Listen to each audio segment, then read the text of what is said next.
And a pretty mild and humid start to the day on Sunday, particularly across the west. Lots of low cloud around coast. Outbreaks of rain pushing their way southeastwards across the UK. Still some heavier bursts in places, but the front weakening as it comes towards the south, so only showery rain in the southeast later in the day. Brighter skies falling from the north and temperatures ranging from 20 to 25 degrees. Expect a warm front, moving from the kitchen right through to the rest of the house. Boxed boilers, sponsors of weather on GB News. Let us take on some of your financial stresses and pay your mortgage or rent for the next 12 months. We want to give you a cash lump sum equivalent to 12 of your monthly mortgage or rent payments, up to an unbelievable £20,000. We'll also boost that by a further £5,000, so you really could have some fun in the coming year. For a chance to win, text WIN to 63225. One entry costs £2.50 plus one standard network rate message. Or text BONUS to 63225. 5 entries cost £5 plus one standard network rate message. Go to gbnews.com/win. Entries start at £2.50. Call 0903 686 3232. Calls cost £2.50 plus your network access charge. Or post your name and number to GB15 PO Box 8690 Derby DE1 9TT. UK only. Entrance must be 18 or over. Lines close at 4 p.m. on the 29th of August. Please check the closing time if listening or watching on demand. Good luck. Mornings don't have to be tiresome, especially if you have the right company. Wake up to news as it happens, opinion and debate, and of course, a little bit of entertainment too. Because when the kettle's on, we're on. That's Breakfast on GB News, a show worth waking up for. Every morning from 6 a.m. Only on the People's Channel, Britain's news channel. We'll spread the news, you spread the word. You've read the headlines, you've heard what those in power have to say. How about now we actually get to the truth? They would pay attention. We go beyond the political theatre and tell you what's really going on behind the scenes. For a massive council tax hike, one of the biggest in the UK. Others follow their lines, but we go off script. You sound like a broken record. You say that week after week. Cutting through the narratives and giving you unique perspectives. That's Ben Leo tonight, Saturdays and Sundays from 9 p.m. on GB News, Britain's news channel. Westminster's full of talk, but out here, it's the real world. Am I allowed to talk now? No, that's it. This is where it matters, real people and real lives. That's what politics is all about. The fact that Trump made a good start, no. Straight answers, no spin, and just a couple of pints. How many fingers have I got up? About 10. So join me for Lee Anderson's Real World every Friday at 7 p.m. only on GB News. The People's Channel, Britain's news channel. You want to know what's really going on in the corridors of power? Labour don't know what to do with you half the time, and that makes you quite lethal in the chamber. Get behind the headlines with Chopper's Political Podcast. Join me, Christopher Hope, as I sit down with the great and the good of British politics. We'll see where this ruling takes us. These are the stories shaping our nation. Chopper's Political Podcast, available now on all platforms. Listen in and stay ahead.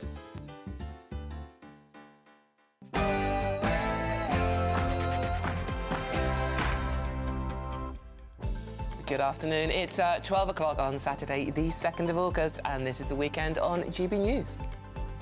Your stories this hour. Nearly 1 million NHS free passes covering everything from prescriptions to dental work have been handed to, oh yes, asylum seekers in 5 years.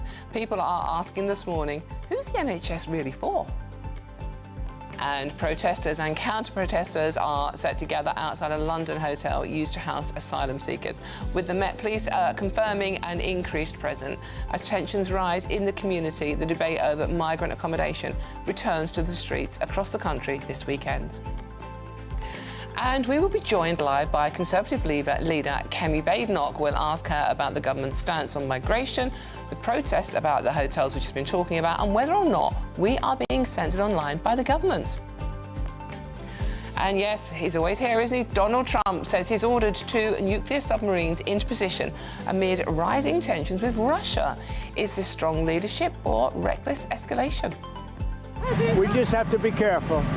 And a threat was made, and we didn't think it was appropriate, so I have to be very careful. So I do that on the basis of safety for our people. And the man who tried to kidnap Princess Anne in 1974 is now free and very unrepentant. And in other royal news, it's announced her son, Peter Phillips, is to get married again. Crack, it's all about the song, it's all about the sea, it's all about culture and tradition, Ulster Scots traditions, dancing, singing. It looks like it's going to be a great weekend. It does indeed. As Portaferry's Sea Shanty Festival returns with 4 jam-packed days of folk, tunes, boat races and pirate fun. Is this Northern Ireland's most joyful weekend by the water? Yes, Portaferry is bathing in sunshine, and it is awash with singers from throughout the British Isles who are here for the Sea Shanty singing in the Seals and Sounds Festival. We'll have more throughout the programme. I'm Dawn Neeson, and the weekend starts right here and now.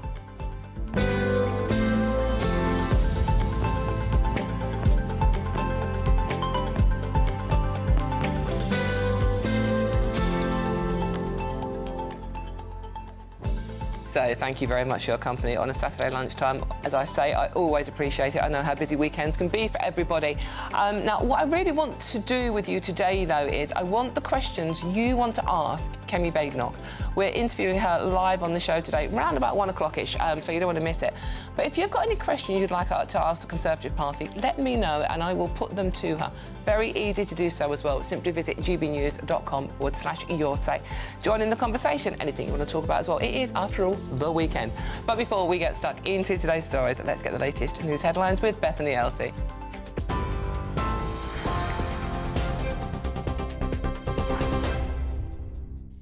Dawn, thank you. Good afternoon. Your top stories from the GB newsroom at 12:03. President Donald Trump has ordered 2 nuclear submarines to be positioned in what he described as the appropriate regions. He said he was responding to comments made online by former Russian President Dmitry Medvedev, which Trump described as highly provocative. The former president, who is now deputy chair of Russia's Security Council, said US threats of tough sanctions over its war in Ukraine were a step towards war, adding that Moscow has Soviet-era nuclear capabilities as a last resort. President Trump's Middle East envoy has met with the families of Israeli hostages held in Gaza. Protesters in Tel Aviv clapped and chanted, "Bring them home now," as Steve Witkoff walked by, surrounded by security. Mr. Witkoff also visited aid sites in Gaza run by the US and Israeli-backed group, the Gaza Humanitarian Foundation, with the aim of bringing more food to the starving population. A 76-year-old man has been remanded in custody after appearing at Leicester Magistrates Court, charged with child cruelty offences. John Rubin from Nottingham has been charged with 3 counts of the willful ill-treatment of a child at a summer camp. 8 children from the camp near Melton Mowbray were taken to hospital as a precaution, but have all since returned home. Mr. Rubin will appear at Leicester Crown Court at the end of the month. Half of the 6 million people waiting for NHS treatment in England have received no further healthcare since their initial referral. 1 million of those unseen patients have already gone more than 18 weeks without receiving any care. MBI Health says the problem has gone unchallenged for too long, adding that delays in making a first assessment can lead to late diagnosis, worsening symptoms and pressure on emergency services.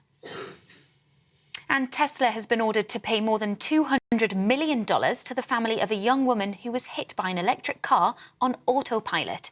The woman was killed and her boyfriend injured after the car crashed into their parked car at more than 60 miles an hour. A jury in Florida found the electric car company partly to blame for the incident, which happened in 2019. Elon Musk's company says the driver was at fault and that it will appeal. And the financial regulator is debating whether an industry-wide compensation scheme is needed after the Supreme Court ruling on car finance.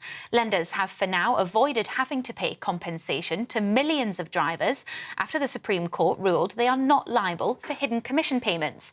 The Financial Conduct Authority said it's studying the judgment, which overturned previous rulings, and that it will decide next steps by Monday. You're up to date. I'll have more for you in half an hour. For the very latest GB News direct to your smartphone, sign up to News Alerts by scanning the QR code or go to gbnews.com/alerts.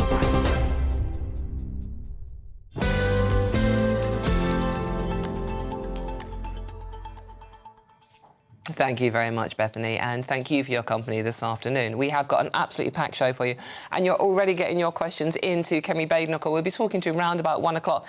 And this one is from Al, who says, ask Kemi when she is going to defect to reform. Probably won't start with that question, but it is an interesting one. Be interesting what she says, won't it? So keep them coming in. This programme is all about you. And the less talking I do today, the better, believe me, honestly. I've got the GB News lurgy that's going around, blaming Andrew Pierce, to be honest with you. Now, we're kicking off with the NHS because it's, quite useful for me today by the sounds of it. The NHS has been accused of handing out free passes to almost 1 million asylum seekers. Over half of healthcare passes for people on low incomes issued over the last 5 years went to asylum seekers for services like prescriptions, dental treatments, eye tests, etc., etc. It comes as Donald Trump raises concerns over free speech following reports that Whitehall was allegedly spying on people criticising migration online. Let's go through these main political stories this week then with political commentator, the wonderful Benedict Spence. Benedict, good to see you. Thank you very much for joining me. Seeing as I'm a little bit croaky myself, I want to start with this NHS story. It's one that is going to annoy lots of people. We can't get a doctor's appointment. We can't get to see a dentist. And when we can, it's hideously expensive. I mean, a checkup at the dentist, like nearly £30. Migrants and free NHS passes. What's going on here? So, I mean, this is it needs to be put into these terms. So I think it's over 6 million people.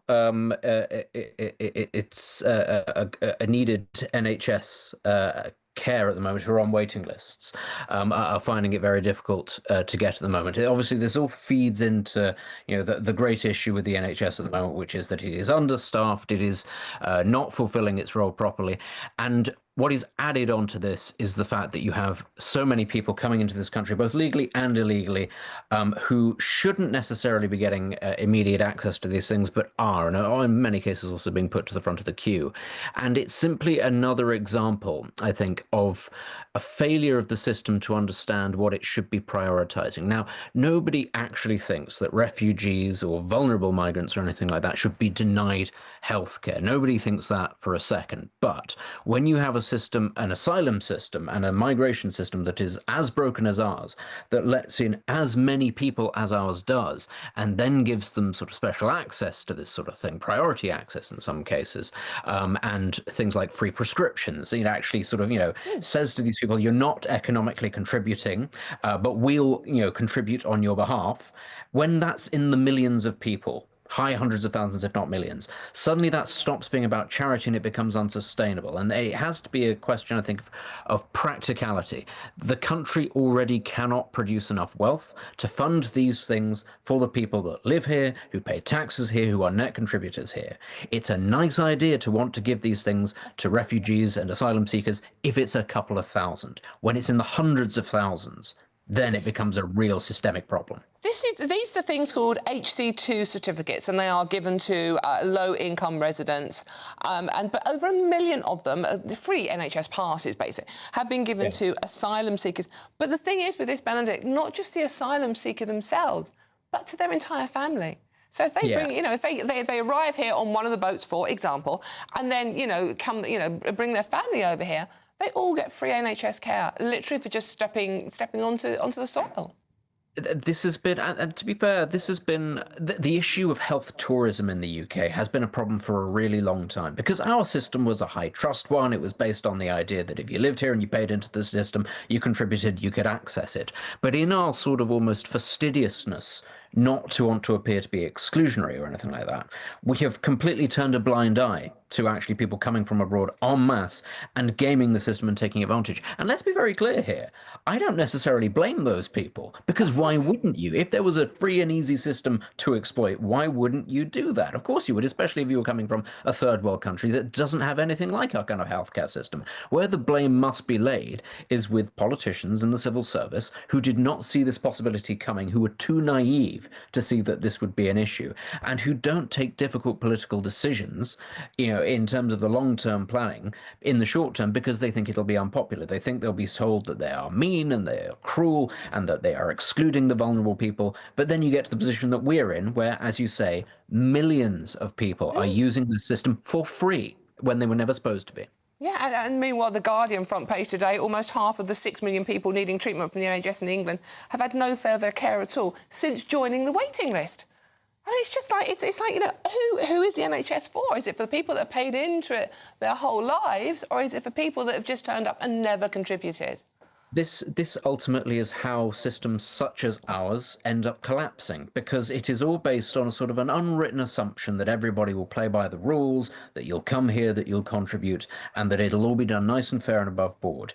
When you have a system like ours, which is based on those lines and is then gamed effectively by, and it is now millions of people, then the system starts to collapse. And you have to say, look, I'm sorry, guys, but it can't carry on like this. Either these people have got to go and they can't actually extract this, or we're going to have to change the system itself. I fear what we're going to do is change the system itself, and that all of us will end up suffering that way rather than punishing those who are coming here and using the system wrongly. Benedict, just quickly, and finally, the deterrent issue. So you come over here, you get free healthcare, you get a free, occasionally a 4-star hotel, you get money to spend every week, pretty much on gambling if you want to. It's sounding good. If you and I wanted to go to America and get all those sort of freebies, we wouldn't get on very well, would we? I mean, tourism in Las Vegas is down 11% this year. You know, perhaps the American economy needs to be giving migrants free money so that they can go and gamble it away. I think, honestly, though, it is just getting to a stage. And people are seeing this, people are recognizing this. And it's not right-wing extremists or anything like that. It's perfectly normal people who vote Green and Lib Dem. They all see the strain being put on the system. And they want to know why and why is it not being changed? And when is it going to be changed? Because you can't just keep on doing this indefinitely. Sooner or later, it will break down. And actually, it is in the gift of our politicians to change this. They just seem a little bit too fastidious and nervous about doing so. Yeah, I think they're frightened of upsetting the wrong people, aren't they? Benedict, we're off to Las Vegas by the sounds of it. Sounds good to me. Thank you very much, Benedict Spence. Thank you.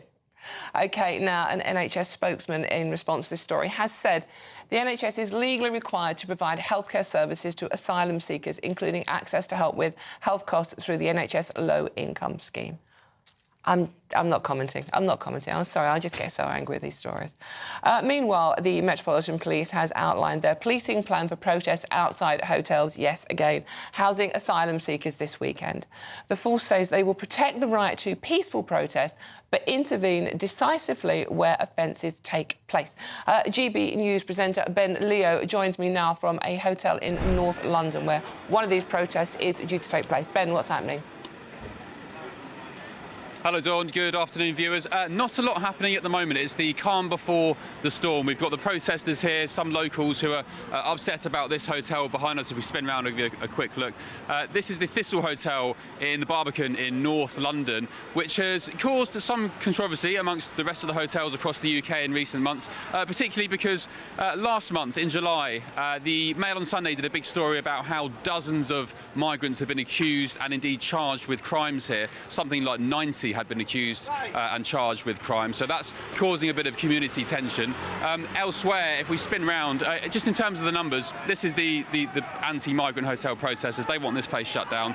They want the migrants sent to detention centres, or even better, stopped from coming in the first place.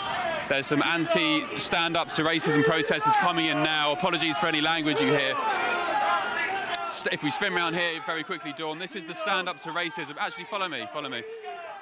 Let's get away from the dodgy language. This is the Stand Up to Racism stand, and the protesters, who actually at the moment do outnumber the protesters. Although the actual protest isn't due to kick off until 1:30, so it's still early doors. But this is Stand Up to Racism, the same group who were at Epping Hotel on Sunday. They're very organised.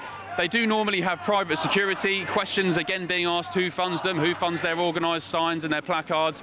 They're bussed in from outside, and there's more of them coming in now. Signs saying, "I feel much safer with refugees than fascists." That's an interesting one. Other ones there saying, "Refugees welcome, stop the far right."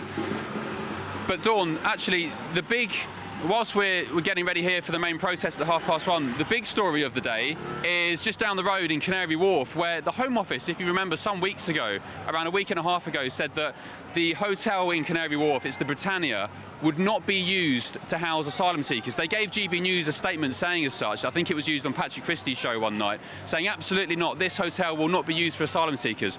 Dawn, overnight last night, in the dead of darkness, 2 coachloads of who we believe asylum seekers were bussed into that hotel in Canary Wharf.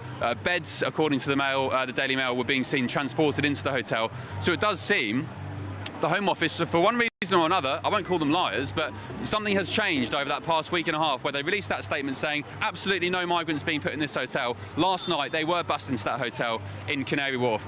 For the time being though, peaceful, which is what we like to see down here, Dawn, in North London, and we'll get back to you in maybe an hour or so when the protest kicks off with speakers and so on. Ben, can I just ask you one question? If you do get to speak to any of the anti-racist protesters, can you ask them why they automatically assume that anyone worried about a migrant hotel in their local area is a racist? Have they ever explained that? Yeah, so I asked that question last week in Epping, where the original protests at the Bell Hotel in Epping were from concerned mums and dads who were reacting to an asylum seeker who was accused. He's still been accused, he's been charged, he's not been in court yet. He was accused of sexually assaulting a young girl in the area, a British girl.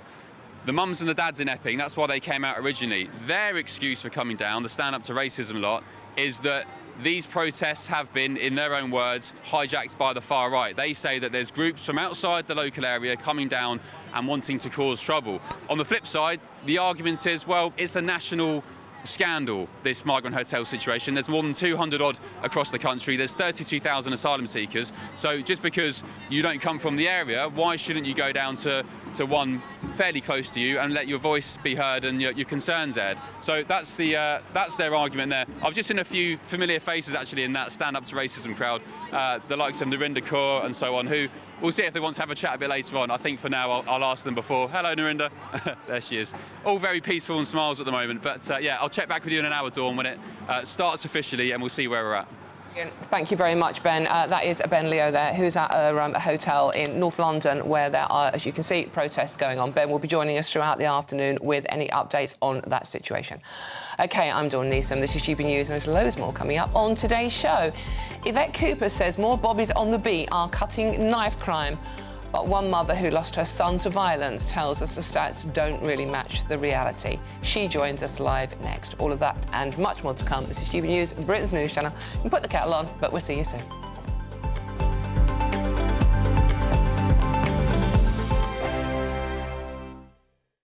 Exciting news. Every Friday, my Patrick Christie's Tonight Show is going to have a twist to it. We're welcoming some special guests. You. That's right, on Fridays I'm going to be doing my show in front of a live studio audience because this show is about you and what you have to say. It's going to be the same big debates, same big topics, same big opinions, but every Friday night at 9 p.m. you are invited to come on down to Patrick Christie's Tonight to be a part of the action. Only on GB News, the People's Channel, Britain's news channel.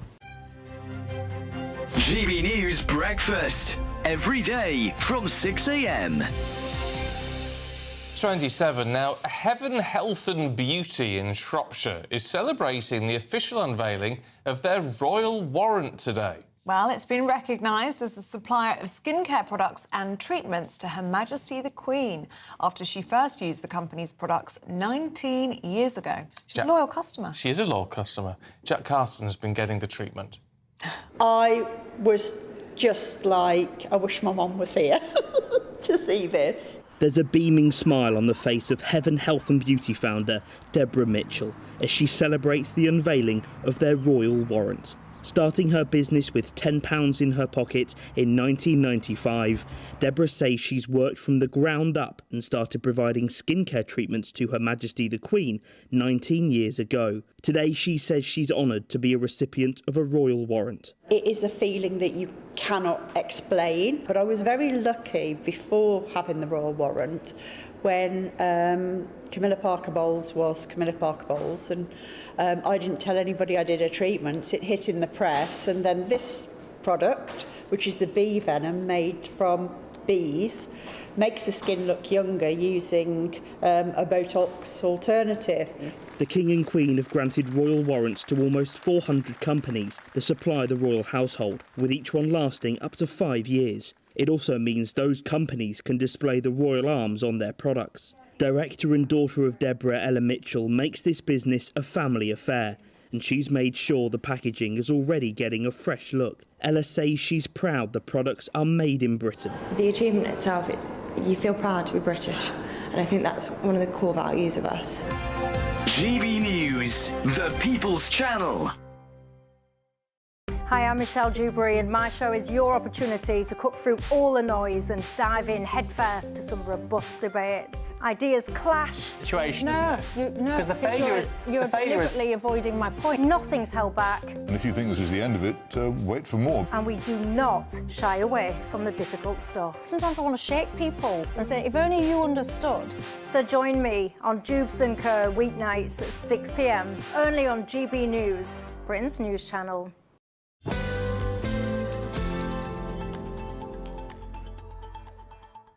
Hello, welcome back. Thank you very much for all the comments that you're getting in. We are interviewing, I'm quite excited about this, Kemi Badenoch, around about 1 o'clock. So coming up very soon, live on the show. I think it's the only interview she's giving today to GB News, obviously. And I said, what would you like to ask her? Some of them I can even read out, to be honest with you.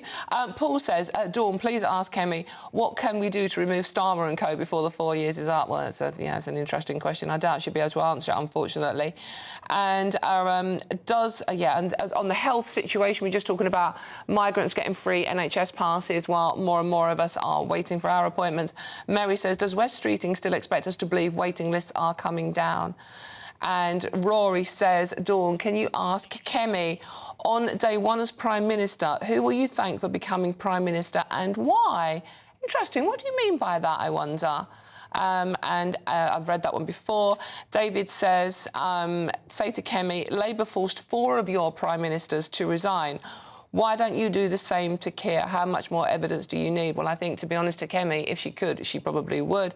And Peter asked a question a lot of you have been getting annoyed about all week as well. Ask Kemi, how do we stop digital ID? And a lot of you are getting upset about the whole online censoring. It's the act that's meant to protect children but doesn't. It censors what you are saying. Why are we putting our more police monitoring our tweets rather than monitoring our streets? And the Emma on this subject says the government censoring the nation is like boiling a pot of potatoes on the highest temperature and sticking the lid on it. We are at a boiling point. John, lots of anger, and keep these coming in, by the way. John says, time for a military coup. Unfortunately, we don't have an army.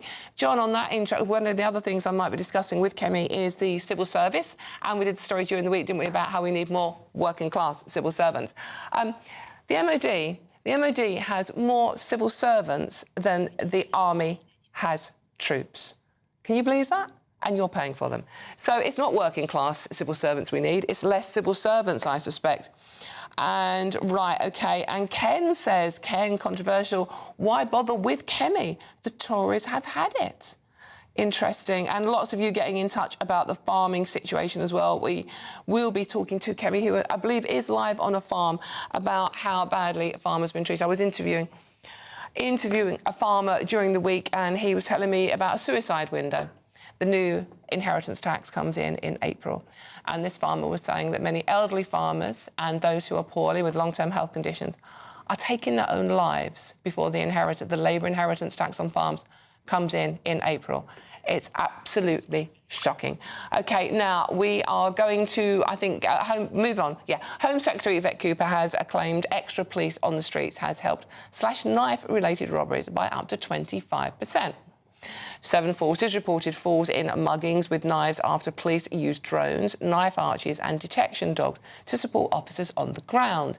It comes as the government ban on ninja swords came into effect yesterday, with over 1,000 blades surrendered on day one.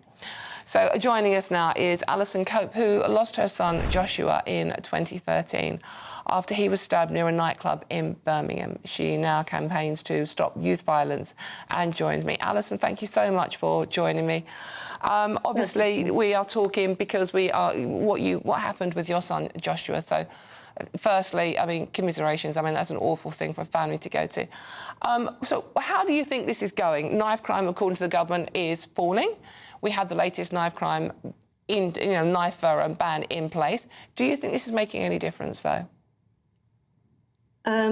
Well, to the family of the young man that was stabbed to death in Manchester who've woken up, with the reality of what knife crime means, probably not. To the young man that was murdered 2 months ago, probably not. To the 5 knife robberies that have happened in the last 2 days locally, to me, probably not. So I think it's very premature to be patting ourselves on the back regarding this at the moment. If I'm honest, I think it's very distasteful when young people are still being stabbed on a regular basis. We might have a slight reduction in some areas in comparison to an absolute crisis, but I think we are still very much in a very, very dangerous situation. So, Alison, how do you feel when you have a minister issuing a statement saying, OK, we're cutting down on zombie knives, we're cutting down on samurai swords, you know, these are now illegal. I mean, why they're ever legal in the first place is beyond me. But, I mean, you know, they are saying, you know, we are doing so much good. And you, as a mum who is grieving her son, what's your reaction to that? I think taking any kind of horrific weapon like this off the street is amazing. But, you know, it really does blow my mind. The Home Office did a report clearly showing that the research shows that these knife amnesties do not lead to long-term knife reduction, and yet we parade them around saying, look at what we've done. And of course, to get 1,000 weapons off the street is a positive, but the #1 murder weapon is a kitchen knife. So how are we addressing that? So the problem with knife crime, as many people say, it's not as simple as the weapon. It's the mindset, it's the glamorization, it's all kinds of factors that until we address all of them, we will still repeatedly talk about death, teenagers killing teenagers. And I think that, you know, I have met with Yvette Cooper, and the focus was on gangs, you know, recruiting young people into extremism. So those are 2 elements that are very important to focus on. But then what about everything else that we're seeing young people lost to? So I just find it really frustrating, because I think we're missing a massive opportunity to actually save many more lives that we're going to with, you know, these kind of approaches, which of course they're very important, but there's no research done by any university that has shown that these knife amnesties lead to a long-term reduction in knife crime. So I just find it really frustrating. Alison, what is the one thing the government could do that you feel would really help? And again, that's what makes it so complicated, Dawn, because there's many things they need to do. We know more police on the street make young people think twice about committing crime in all kinds of ways. But how many people will confidently say, yeah, we're seeing lots more police on the street now? It's amazing to see. If a young person is making the wrong choice and carrying a weapon, are they able to access youth services easily? Are they able to access mental health services easily? Or is our country not living in poverty? Is trauma not a thing that a lot of our young people are facing? Are families struggling? Until we address all of those things, many more children will be murdered on our streets. So until that's addressed, I can't sit here and say I'm really happy with the approach. I just can't. Alison, you're an incredibly brave lady, because you have, you know, obviously you lost Joshua. You speak out about this very, very clearly, very coherently. You talk to politicians about it. But as you say, still we are seeing mainly young men dying on our streets. Yeah. And in the last 3 weeks, Dawn, 2 girls who are in year 8 have been slashed across the face with knives because of arguments that have escalated, 5 stabbings, prearranged fights. That's not a success to me. It would have been my son's 30th birthday next week, and families weekly in the UK are going to join the same club as me, which is a family grieving their child forever. So, you know, when I meet with the politicians, when I meet with the police, and I say, OK, that's one angle of it, but you know, we need to invest in our young people. We need to reinstate that money. And people always say the same thing. We spend that money. The money is available when it suits people, but is nothing more important than children in the UK. In my opinion, yeah, of course, I've got, you know, an unwanted passion regarding this. But I say this all the time. There's a mum, a dad, a family at home living a very happy life at the moment, whose life will be destroyed in the next few weeks, next few months, because their child will die on the streets of the UK. That's not a success at this point. Alison, thank you so much for talking to us this morning and thoughts Thank with you. you for the birthday next week. Thank you very much for talking to us. Alison Cope there, whose son Joshua died in 2013 and was stabbed near a nightclub in Birmingham. You heard what she had to say there. I mean, the government, the politicians come out with all these, we've done this, we've done that, and it's like, you speak to people like Alison, who's a grieving mum, and there are other grieving mums and dads being added to that tally every single day. Let me know what you think. gbnews.com/your say. I'm Dawn Neeson. This is GB News. Loads more coming up on today's show. But first, it is time for the news headlines with Bethany Elsey.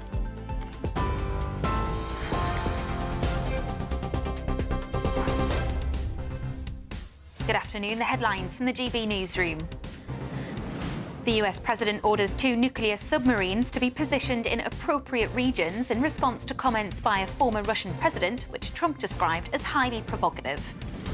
The Metropolitan Police are braced for further demonstrations outside a hotel housing migrants in North London. Anti-immigration protesters and counter-protesters are expected to attend. A 76-year-old man has been remanded in custody, charged with child cruelty offences after children fell ill at a summer camp in Leicestershire. Half of the 6 million people waiting for NHS treatment in England have had no further health care since first being referred by their GP. And the financial regulator is debating whether an industry-wide compensation scheme is needed after the Supreme Court ruled lenders are not responsible for hidden commission payments on car finance. Those are the headlines for now. More at the top of the hour.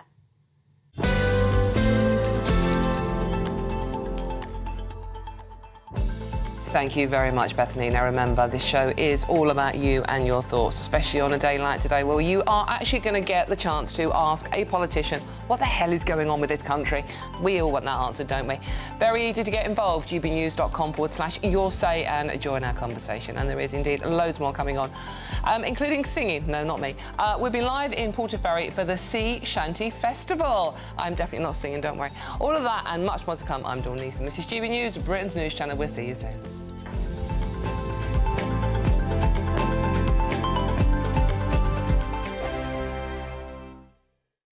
Hello there and welcome to your latest GB News weather forecast from the Met Office.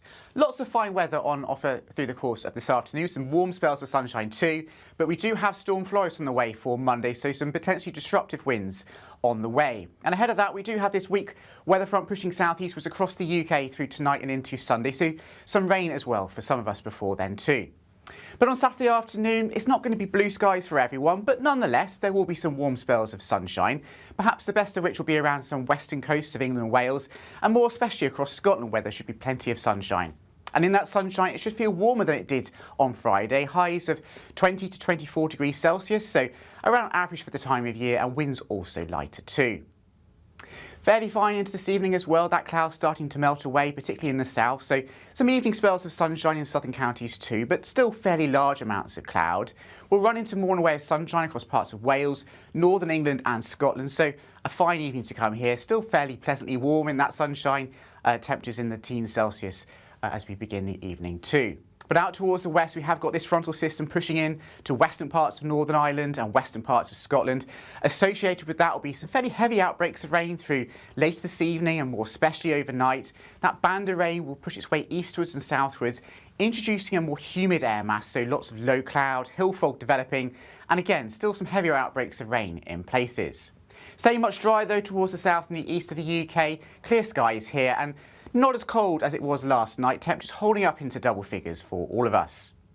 And a pretty mild and humid start to the day on Sunday, particularly across the west. Lots of low cloud around coast, outbreaks of rain pushing their way southeastwards across the UK. Still some heavier bursts in places, but the front weakening as it comes towards the south, so only showery rain in the southeast later in the day. Brighter skies following from the north and temperatures ranging from 20 to 25 degrees.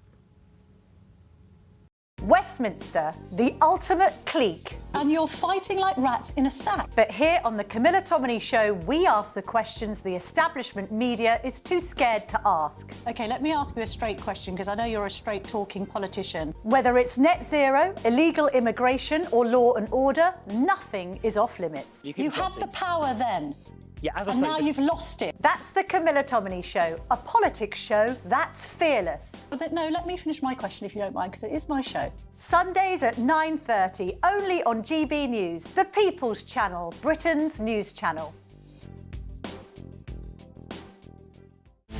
This is Britain's Newsroom, where your voice matters. It's just astonishing. With expert analysis and honest opinion, we don't just keep you informed. We bring you unique perspectives you won't see anywhere else. Can't argue with any of that. When the news happens, it happens here. On Britain's Newsroom, weekdays from 9:30 a.m. Only on GB News. Yes, we did it. Thank you for making us Britain's #1 news channel. We couldn't have done it without you. Absolutely not. It is down to each and every single one of you who chooses to watch us, to listen to us, and to be a part of what we're trying to do. Thank you. This is just the beginning. Britain's #1 news channel.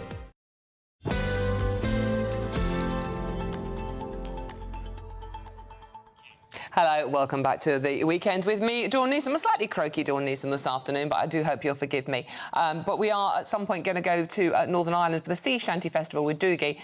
But we don't have Doogie yet. And I'm not going to sing to fill the gap, but I'm going to read some of your message out. gbnews.com/your say, by the way, to get in touch.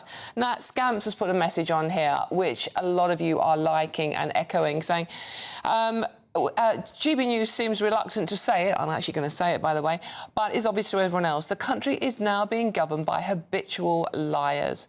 The loony party and its left-wing unionised civil service treat the tax-paying public, who are their employers and pay their wages, as complete fools.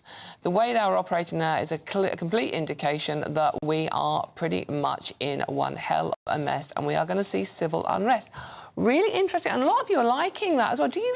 I know you're angry. I'm angry, especially some of the stories we're covering today. Like, the NHS giving free cards out to people that just get off the boat. That makes everybody angry. I understand that, but you really feel that annoyed about the state we're in and about the leaders. This is a nice message. You saw a grumpy granddad who is one of our regulars, Afternoon Grumpy. He says, catch you later, Doon. I've got jobs to do, but we'll be listening in the garden, so won't miss anything. Which is a reminder, thank you, Grumpy, that if you are out and about, in the car or anywhere, you can listen on the radio or we're on your phones or your laptops. There is literally no escape. I know.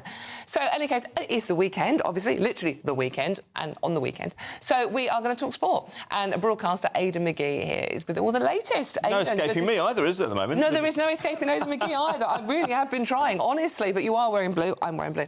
Well, let's just bring you up to date quickly on the Lions, actually. I must bring you up to date. This is breaking news, just because it's actually been suspended on 43 minutes because of thunder and lightning in Sydney. Oh, wow. It's quite a serious situation because it's quite rare that this would happen. I doubt there are many people in the dressing room right now who've been involved in this, but there have been thunder and lightning strikes within 10 kilometres of the stadium in Sydney, which means that under protocols the game has to be postponed. And as I say, Australia leading by 8 points to 0 at half-time, just 3 minutes into the second half. Everyone's been told to take cover inside the stadium. It cannot resume unless they've had clear reports of no lightning strikes for 30 minutes. If they can't carry on, what happens? Surely. I mean, it happened. We saw similar at the Club World Cup, didn't we, a month ago with Chelsea? Of course, in fact, it happened in a couple of the games there. That was heat, although some of it was lightning, but it was inclement weather nonetheless. And I think if it can't get played, it can't get played. It's going to have to be suspended at 8-0. I don't think it's time to replay it. Wow. But I think look, we will see some action later today. It's just what sort of quality we'll see, because the players have gone to the nth degree in terms of warming up and getting their bodies ready. Actually, just a bit of breaking news. I think play is about to resume. It's about to resume. So that is good news. Fantastic. That's good to hear. That's good to hear. Well, Australia lead by 8 points to 0. The Lions chasing first series whitewash actually officially since 1927, but back then that involved New Zealand and South Africa as well, and this time it will be the first time it's happened with the Irish involved as well, because they haven't been the British and Irish Lions, or they weren't the British Lions and Irish Lions until 2001 and the Tour of Australia. So let's hope they can do it. But they've got a bit of work to do. They're going to have to do what they did last week and turn it around in the second half. Yeah, absolutely. Yeah, interesting. So the subject I do know about is football. Yes. Some interesting transfer news, or people leaving clubs that I wasn't expecting. Yeah, I wasn't expecting it either, because it's going to happen almost immediately. We're talking here about Song Min, and he's a player, regardless of your allegiances, you can really get on board board with. He's a very likeable fella. He's been in the country for 10 years. He said he arrived as a boy, unable to speak English. He's leaving as a man. If you're watching on TV now and if you're listening on the radio, I'm going to describe the picture. It is Son standing on the pitch at Spurs, I'm assuming, with our very only one and only Paul Coy. Yeah, that's on the pitch. That's quite a recent picture, that, I think. Yeah, he's a much celebrated individual. I think 174 goals in 454 matches. That's a hell of a return over such a sustained period of time. And he's somebody as well, Dawn, he's a very important player in the modern era because, right, for better or worse, Tottenham have been able to exploit commercial gains in the Far East, in South Korea. Now, don't get me wrong, United tried it with Ji-sung Park back in 2005 when he moved from PSV Eindhoven, had phenomenal success at Old Trafford, winning the Champions League. And Spurs have replicated that in the modern era where the sums are even bigger because they've got they've earned some real traction over there. And if you go to any sort of international airports now, including in New York, where you'd think that Spurs and Premier League and South Korean football isn't really it's not exactly a hotbed for it, there are huge billboards of the guys over there. I mean, I would imagine going forward, if he hasn't already, he'll probably make more money for doing commercial activity than he will from his Tottenham contract. But extremely important to the Premier League franchises, as a marketeer might call them these days. But as well, it's a nice time for him to go out. He's in Seoul at the moment, his native Seoul. Where is he going? What's happening to? Well, we think he might go to LA Galaxy in the MLS. Okay. So that might explain why you're seeing him pop up on billboards in the States, although LA is a good 6-7 hours flight from New York, I believe. But they're in Seoul on a pre-season tour. They've got Newcastle in the next couple of days. I think they played Tottenham. They played Arsenal a few days ago.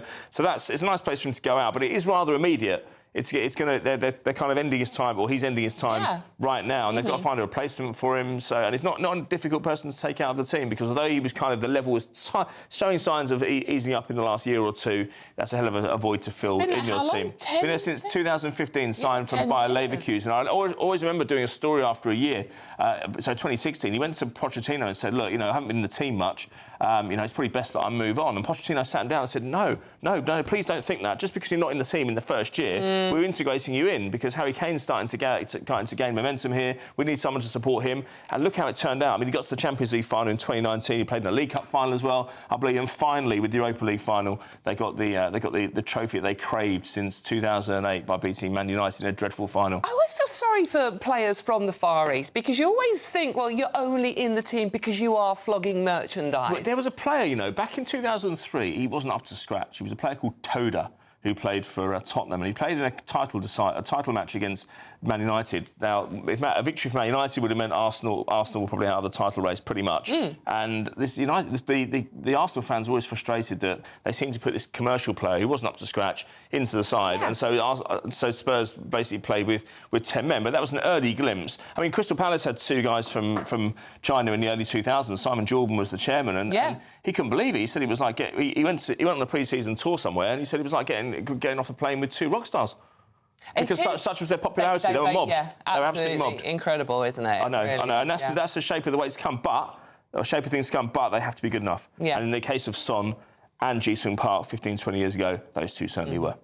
Anything else happening on Planet Sport at the moment? I think we should touch on Alexander Isak. Because he's trying to manoeuvre his way out of Newcastle United, heading off to Liverpool. Liverpool have apparently put in a bid of £110 million with add-ons. Add-ons are additional payments that are realised subject to appearances and caps and a few other, many other different stipulations that could be added onto a contract. But Newcastle are holding out for £150 million. Now, your next question might be, isn't this player power? Isn't this a player trying to get what they want? Well, actually, no. It means that Newcastle are saying, you go on our terms. You've got a contract to fulfil. You don't go until we get what we want. Yeah. I don't think player power is as much of a thing as people make out. I don't get me wrong, it doesn't mean the players can't earn, but I've said to players since the dawn of time, ever since I've been advising them, ever since I've known them in the Premier League, I've said, earn what you can while you can. Because as soon as the club doesn't want you, you're out the door. You are expendable. Good advice from all of us, Aidan McGee, to be honest with you. Aidan, thank you very much. Cheers. Always a pleasure. OK, now we are leaving Aidan there because you might be heading off for some holiday sun. If you are, I'm very envious. And here is a forecast for some of those top European destinations for you. Dinner under the stars tonight? That reminds me of our travel insurance. You mean all clear skies? All Clear Travel Insurance sponsors GB News Travel Destinations forecast.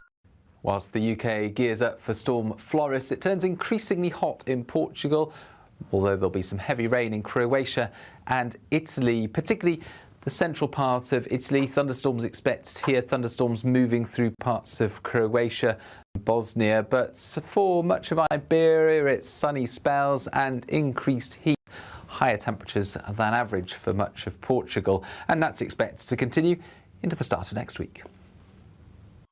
All Clear Travel Insurance sponsors GB News Travel Destinations forecast. That looked nice. Lots of little sun on that map, wasn't there? I'm Dawn Neeson. This is GB News. There's loads more coming up on today's show. And next we'll be live in Portaferry for the Sea Shanty Festival. This is so cheerful, it really is. All of that and much more to come. This is GB News, Britain's news channel. We'll see you soon.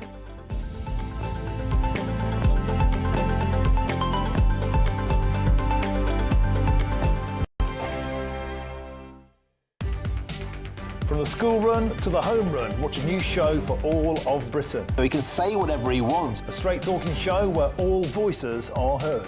And, you know, when are we going to stop talking about smashing the gangs and actually do it? With the stories that matter from every part of our country. There's a bit of a crash landing there for your Chancellor. Bold, fearless and standing up for you. That's me, Martin Daubney, 3 p.m. till 6 p.m, weekdays, here only on GB News. The People's Channel, Britain's news channel.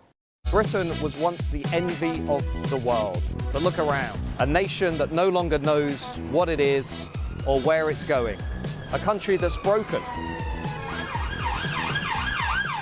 How do we fix Britain? How do we bring it back? Friday night with Matt Goodwin at 8 p.m, only on GB News. You've read the headlines, you've heard what those in power have to say. How about now we actually get to the truth? They would pay attention. We go beyond the political theatre and tell you what's really going on behind the scenes. For a massive council tax hike, one of the biggest in the UK. Others follow their lines, but we go off script. You sound like a broken record, you say that week after week. Cutting through the narratives and giving you unique perspectives. That's Ben Leo tonight, Saturdays and Sundays from 9 p.m. on GB News, Britain's news channel. Join me, Nana Akwe, for an informative, interactive news programme with a difference. It's fun. No, he didn't say that, Dave. I'm so surprised. I think there's an element of truth to that. Join me from 3 p.m. every weekend, only on GB News, Britain's news channel. Good Afternoon Britain isn't just about us. The wonderful thing about this programme is it's about everyone watching. It's an interactive programme. Well, there absolutely is something to see here, and we're going to be talking about it more. Whether it's breaking royal news, please bring us up to date, or indeed a particularly punchy speech in the House of Commons. Very, very curious. We bring it to you live, and then we bring you live reaction as well. That's Good Afternoon Britain, weekdays from midday. Only on GB News, the People's Channel, Britain's news channel. In the GB Newsroom, we bring you the news as it happens. With our team of dedicated journalists across the UK, we're ready to keep you up to date with what's happening every half an hour, every single day. Bulletins here on GB News, the People's Channel, Britain's news channel. Mornings don't have to be tiresome, especially if you have the right company. Wake up to news as it happens, opinion and debate, and of course, a little bit of entertainment too. Because when the kettle's on, we're on. That's Breakfast on GB News, a show worth waking up for. Every morning from 6 a.m. Only on the People's Channel, Britain's news channel. We'll spread the news, you spread the word.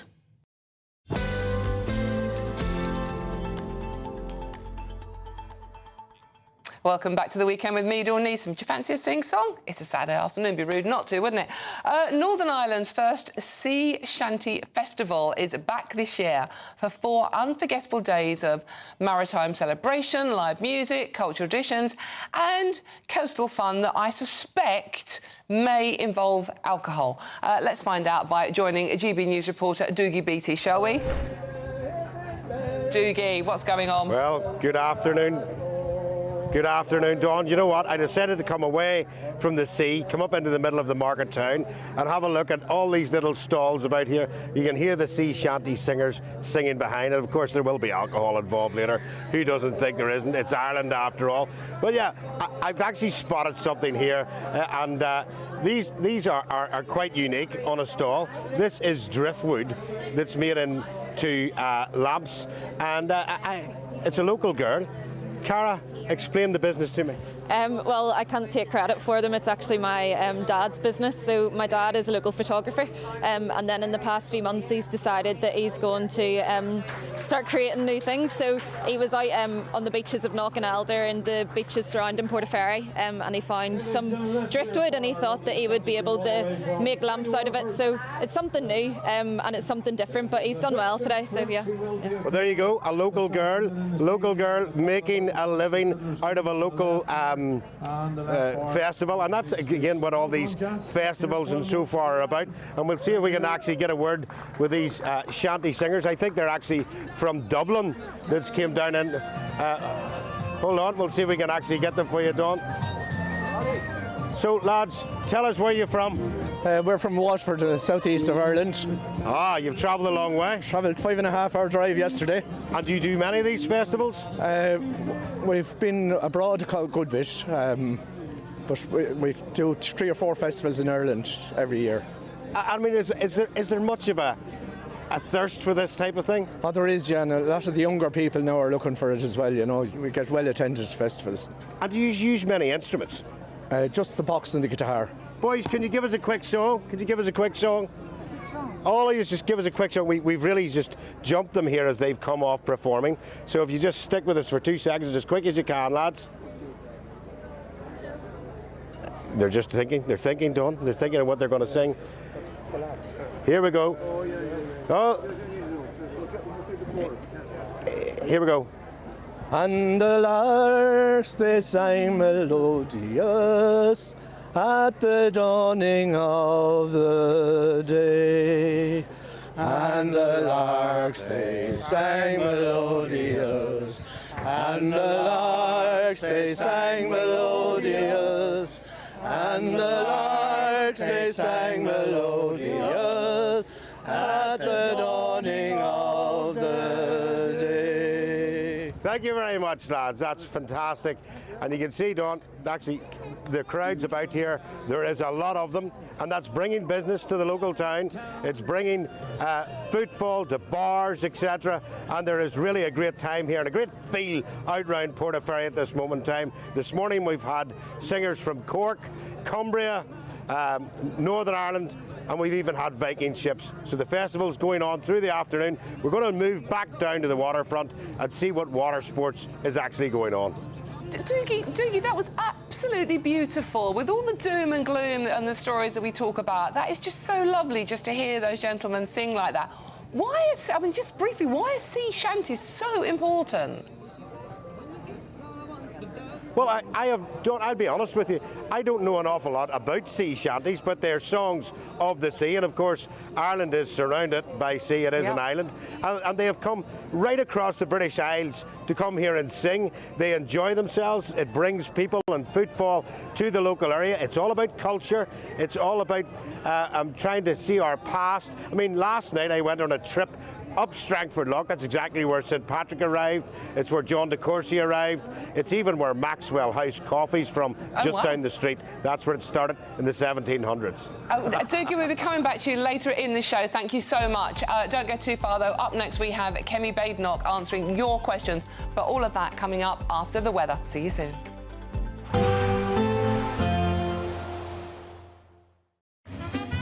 A positive outlook through the night will power through to a bright day ahead. Boxed Home Battery Storage, sponsors of weather on GB News. Hello again and welcome to your latest GB News weather forecast from the Met Office.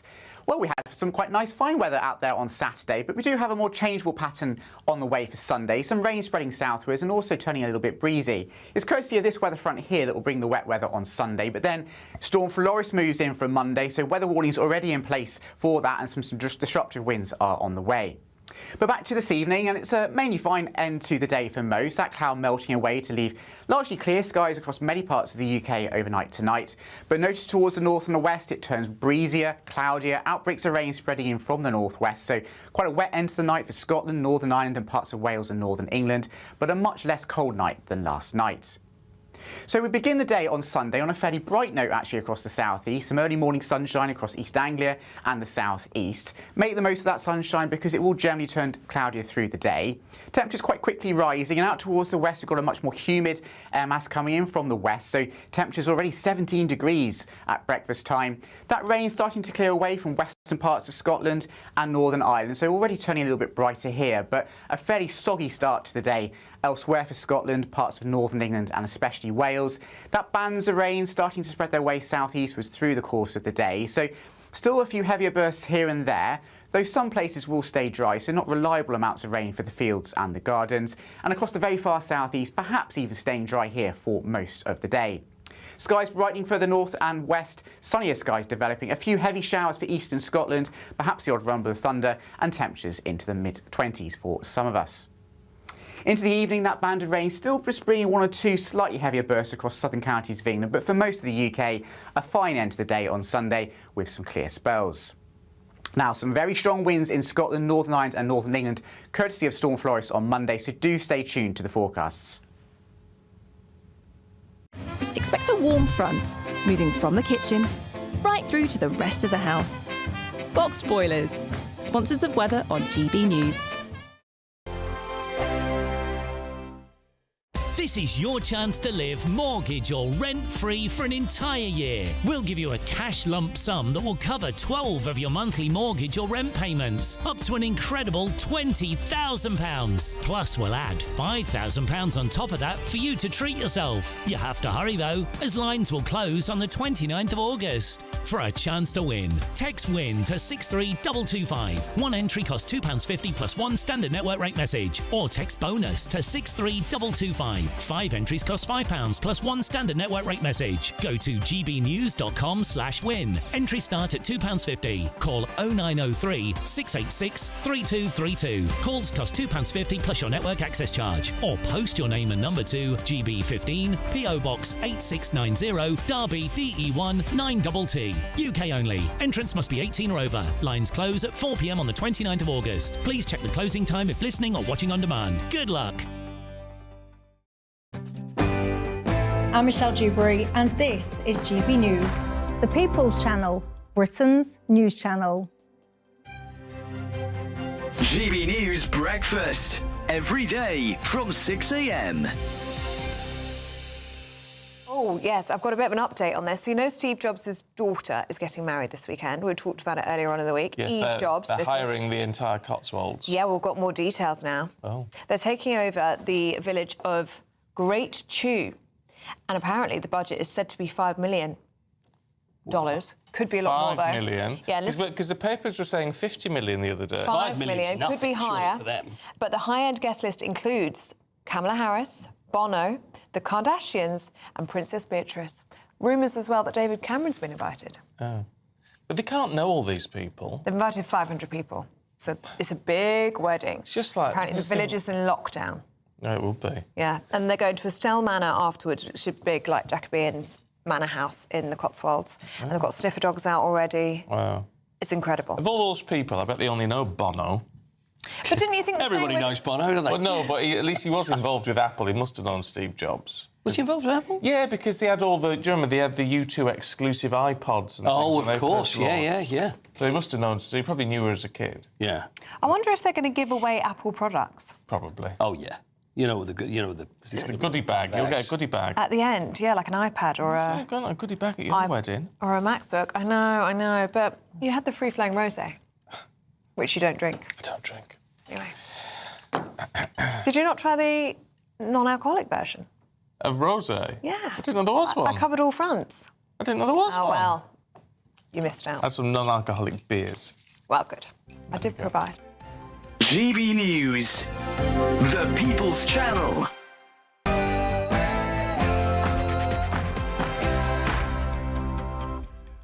Good afternoon, it's 1 o'clock on Saturday, the 2nd of August. This is the weekend on GB News. Now, nearly 1 million NHS free passes, covering everything from prescriptions to dental work, have been handed to asylum seekers in 5 years. People are asking this morning, who is that NHS really working for? And protesters and counter-protesters are set to gather outside a London hotel used to house asylum seekers, with the Met Police confirming an increased presence today. As tensions rise in the community, the debate over migrant accommodation returns to the streets across the country this weekend. And very soon we will be joined live by Conservative leader Kemi Badenoch. We'll ask her about the government's stance on migration, those hotels, the protests, and basically lots of your questions I'm going to be putting to her. Meanwhile, Donald Trump says he's ordered 2 nuclear submarines into position amid rising tensions with Russia. Is this strong leadership or reckless escalation? We just have to be careful. And a threat was made, and we didn't think it was appropriate, so I have to be very careful. So I do that on the basis of safety for our people. Meanwhile, Jeremy Clarkson says his farm is paralysed after a bovine TB outbreak forces a mass cattle cull. But just how devastating is TB for our already under-pressure farmers? Crack, it's all about the song, it's all about the sea, it's all about culture and tradition, Ulster Scots traditions, dancing, singing. It looks like it's going to be a great weekend. And Portaferry's Sea Shanty Festival returns with 4 jam-packed days of folk tunes, boat races and pirate fun. Is this Northern Ireland's most joyful weekend by the water? Cue the sunshine, singing, dancing, culture by the boatload. It's all here in Portaferry at the Seals and Sounds Festival with the sea shanties. We'll have more throughout the programme.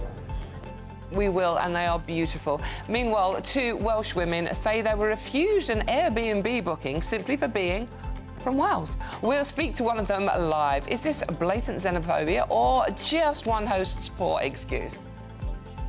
I'm Dawn Newsom, and this is The Weekend.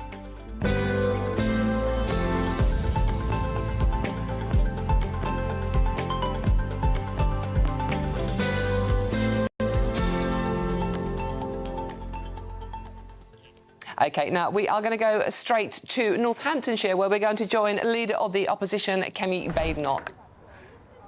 Kemi, good to see you. It looks lovely where you are, by the way. Hello, at least you've got some sunshine there. Kemi, I've been asking this morning for questions from our viewers and listeners, so I just want to put a few of them to you, if I may, before we discuss what you are there for.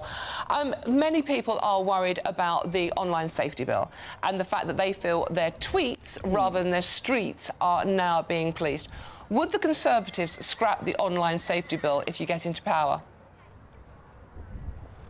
It can certainly be made a lot better. I warned about this 3 years ago. You can see many of the messages that I put out there saying that this was going to cause a lot of problems, but you don't get prizes for being right several years ago.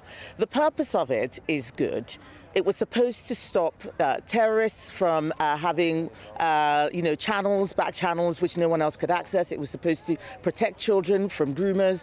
You'll know so much of what I've been doing on the grooming gang scandal, trying to make sure we get a national inquiry. We need to stop all of this sort of, deep criminal activity, whether it happens in real life or online. But the act is not working. And it's quite clear it's not working. The people who are carrying out criminal activity can bypass it, whereas a lot of people doing normal things are finding themselves blocked. We certainly don't want to see more police time wasted policing tweets and things that are just, hurtful comments rather than real crime. So we are very much on the side of the people who want to go about their lives without being hassled. We want the police to spend time on their real jobs, and that means that the government needs to look at the act again. We're looking at how it can be improved. There's no point just bringing more and more rules if you can't enforce them properly. OK. Kemi, talking of feeling safe on the streets, we are obviously covering the protests, mainly by mums and their daughters outside migrant hotels. 40% of people charged with sexual offences in London are now foreign offenders. Do you think Labour are putting political careers before the safety of women and girls in this country? I don't think the Labour government gets it. We have a policy to deport all foreign criminals, no ifs, no buts. We need to make sure that we hold the government to account so that they get it. They really don't. They don't seem to think that there's a problem. London is Labour-led. Sadiq Khan is the Mayor of London. Most of the MPs in London are Labour. They are not serving the population. If people who are not from our country are committing crimes, it's not just about prison. We need to get them out as quickly as possible. And on a similar note, Labour's Jess Phillips, the Minister for Women and Equalities, refused to accept that male migrants from certain cultures have a very different view of women. Do you accept that there is a problem with men from different cultures coming to this country? I have always said that not all cultures are equal. There are many places where people do not recognise women's rights, where they don't recognise a lot of the values that we hold true to our country, everyone being equal under the law, whether they're male, female, black, white, gay, straight. And if people who hold a lot of views which are not compatible with our views, then they shouldn't be here. That's, you know, it's just common sense. And Kemi, while we're talking about this particular issue, I mean, you know, you're a young woman, you're younger than me. Have you ever felt threatened on the streets of London or had an incident where you were worried? About that, Dawn? Sorry? Dawn, are you sure I am younger than you? Yes, you very definitely are younger than me, Kemi. But have you, I mean, lots of our viewers, our female viewers are saying they don't feel safe walking the streets anymore. Have you ever felt like that personally? Not recently, no, but I have a different life. I remember feeling like that when I was a lot younger. I don't go out on my own late at night, but I do have 2 daughters. I've got a 12-year-old, you know, who walks to school by herself, and even during the daytime, I worry a lot. My 5-year-old obviously is under, you know, adult supervision at all times, but I do worry about what kind of society we're creating for them. And also my son. When you look at young men these days, they're more likely to be victims of crime, not sexual assault, but different types of crime. We need to get our streets safe, and that means we need more police doing core policing, the kind of old school common sense policing we all understood, not policing tweets. Meanwhile, I mean, Chris Philp, your Shadow Home Secretary, says we should challenge wrongdoing and criminality on our streets. Would you tackle a shoplifter or someone dodging tickets on the Underground, Kemi? Yes, I think I would do if I felt safe enough to do so, if I wasn't looking after children. I do think that there is an assumption that only the police can carry out that sort of activity. There is such a thing as a citizen's arrest. But also, we need society to get involved. There's no shame now in shoplifting, it appears. It looks like a lot of people think it's just something they can do and get away with it, not just because of the police, but because they think that nobody cares. And as a society, we need to show that we do care about this. If we allow a lot of low-level crime to just go away without anyone saying anything, to just happen without anyone saying anything, go unpunished, then we're only going to see more of it. And Kemi, talking on that subject, this is a message we had in from Martin. He says Britain is damaged, basically. We have migrant cities, we have no integration, where our culture and our history and our traditions are being erased. Do you think that is true? I think that is an extreme situation. We are not there yet, but we do have to be careful. There are many people who are integrating successfully into our country. I come from an immigrant background, and I don't think that we should lump every single person into the same group as many of those people who we see coming here on small boats illegally, pretending to be claiming asylum, when actually we know that they are economic migrants, people who are not really interested in becoming a part of our country, but just looking to see what they can take.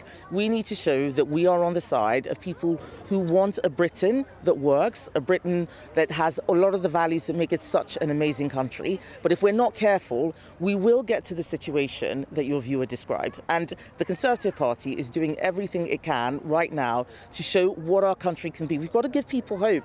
We've got to give people opportunity. We've got to show them that something positive can come if we have the right policies. And there were some things that we did get wrong. I will always say that immigration was far too high. There was a bit of an assumption that things would just work out fine. We've allowed our kindness to be exploited. That's something that I said again and again. We need to get tough. We need to crack down on people who are breaking our laws, who don't want to be a part of our country. We need to get them out, especially if they're committing crimes. And that's why we have a policy that if you're a foreign criminal, you will get deported, no ifs, no buts. And we're building a policy program that will make sure that we don't just talk about that, we actually make it happen. Kemi, it does look very lovely where you are. You are in Northamptonshire at a rural event, I understand. Tell me what's going on where you are. So I am at the Blakely Show in Northamptonshire. I'm having a fantastic time. I'm talking to some of my favourite people, farmers and small business people. The show is quite special because it is run by farmers, for farmers and the local community. And what they are telling me is how hard life is. People are talking about some of their farming colleagues having to just stop business, endless paperwork, more burdens. But the big thing that everyone here is talking about is the family farms tax, which the Conservative Party is going to overturn as soon as we get back into government. It is an immoral and cruel tax brought in by people who don't understand rural communities. They don't understand that farming is actually special. It's about more than a business. It's about more than food security. It's a way of life. If farming disappears in the UK because of silly policies that Labour brings in, it's going to be very hard to bring it back. Kemi, just finally on the subject of farming, I was speaking to a farmer who was talking about the suicide window before the tax comes in April. Older farmers, those who are terminally ill, are taking their own lives so they don't leave their family the burden of paying tax. What's your response to that? I think it's really sad that farmers believe that this is what it has come to. The fact that they're talking about a suicide window is absolutely horrific, and it just goes to show how immoral and cruel this policy is. It's brought in by people who do not understand farming, who do not understand rural communities. I'm an MP for a rural area, and I can tell you farmers are the backbone of these communities, and we have got to do everything we can to keep them going, to keep them safe, and to stop what the NFU have told me is a coming mental health crisis, which is why they're using terms like the ones that you just described. Kemi Badenoch, thank you so much for joining us today and spending so much time answering our viewers' questions, as we knew you would. Very straight answers. Thank you very much, Kemi, and enjoy the rest of your day. Thank you. OK, now we are moving on. The NHS has been accused of handing out free passes to almost 1 million asylum seekers in the last 5 years. It comes as the Metropolitan Police have outlined their policing plan for potential protests outside hotels housing asylum seekers this weekend. We will be covering that story now. We have got him. Yeah, we are definitely going to GB News presenter Ben Leo, who is outside one of the hotels in North London. Ben. Hello, Dawn. Good afternoon, viewers. Yes, outside the Thistle Barbican Hotel in North London, Jeremy Corbyn's due to be turning up fairly shortly, we've heard. So if we can try and get a word with him, we will. In the last couple of minutes, Dawn, masked Antifa members, the so-called far-left anti-fascists, have turned up. They are mostly all wearing masks, as you can see. A change, really, of scenery compared to the Bell Hotel protest in Epping last week, where the police had an order for all face masks to be removed. I just spoke to one police officer now and asked why they were all masked up. He said there's no such order today here in North London. They're allowed to be as masked as they want, some wearing full balaclavas. And on first glances, if you're an ordinary protester, it looks quite intimidating. We don't know who they are, where they're from, what their intentions are. But the controversy surrounding this hotel in particular, Dawn, the Thistle in the Barbican in North London, is that there's been a spate, I'd say, according to the man on Sunday last month, around 90 hotel migrants here have been charged with various crimes in recent months. I must stress they've been charged yet. Some have been found guilty, but most of them are still accused. So we'll let the process of law take its place. But in terms of the numbers, Dawn, there are far more anti-racism protesters, stand up to racism, Antifa here, far more of them at the moment than the anti-migrant protesters. Some here that they're holding banners and placards. Here's a woman holding a Union Jack defiantly, with squaring off against masked Antifa members. Can we see your sign, please, madam? Madam. It says. Can't quite see what the sign says, but literally squaring off here, alone. I mean, it's the personification of Britain at the moment. A lone British woman, you know, by herself, defiantly holding up a Union Jack flag against a sea of Antifa masked protesters. This is her view if we move round now. This is the view she's faced with as she stands alone holding her flag. Ben, I don't know if you can hear me. Tension's definitely rising here. The police... Yeah, I can hear you. Yeah, go for it. Yeah, it looks like the police are attempting to move that lady with the Union flag on. Is that the case? No, she's fine. They're creating a barrier. She's fine standing as she is. They're creating a protective barrier, as far as I can see, to kind of create a gap against the Antifa members. Let me see if I can speak to her quickly. Madam, you've got 2 seconds. You're live on GB News. Why are you standing there so defiantly? Are you not intimidated by this lot? Why do you feel so strongly you have to stand here and hold the Union Jack aloft? My grandchildren. You fear for their future? What do you think of this lot turning up with their face masks? Stop. Okay. No masks. No masks. No masks? No masks. Okay. If you're proud, no masks. There we go, Dawn. Tensions, as I said, rising here. The police doing a decent job so far, but it feels like it's on the precipice of potentially boiling over. So for now, I'll scurry to safety. The lady, props to that woman there. You know, she must be about 50, 60. She's standing there defiantly by herself in front of a sea of masked Antifa members. And I'll tell you myself, I've been to these protests in recent weeks. I was at Epping last week. These people who turn up in masks, I don't know who they are, where they're from, what their intentions are, or who funds them, they can get very, very nasty indeed. I speak from personal experience. So that woman there, brave, courageous, and dare I say it, speaks for probably a lot of the country right now. Ben, I do find it incredibly intimidating just watching you and that lady standing there. Very peaceful, just standing there holding the flag of the nation at the end of the day. I found it very intimidating just watching you, those people with the balaclavas and the dark face masks on. I mean, I know there's no enforcement order on, but it's just very intimidating atmosphere there. It is, and as I said, it's nothing new. This happens all the time when the far left, when you get extremists, Dawn, when extremists get involved, either from the left or the right, you know, there is. If we turn around here, it's kicking off again here, Ollie. If you look over here, someone's getting arrested. I think a guy with a mask on. Not sure which side he's from. He's wearing an England shirt. He's getting arrested. Photographers running over to get their shots. Possibly that is maybe the first arrest of today. If indeed he is being arrested, he's been put in cuffs. It is intimidating, Dawn. It is intimidating, especially, as the lady said with the Union Jack, when you can't see their faces, you don't know who they are. Me, personally, just standing there, when this group came up the road, I had a couple of guys in full balaclavas just standing there for 1 or 2 minutes staring me out.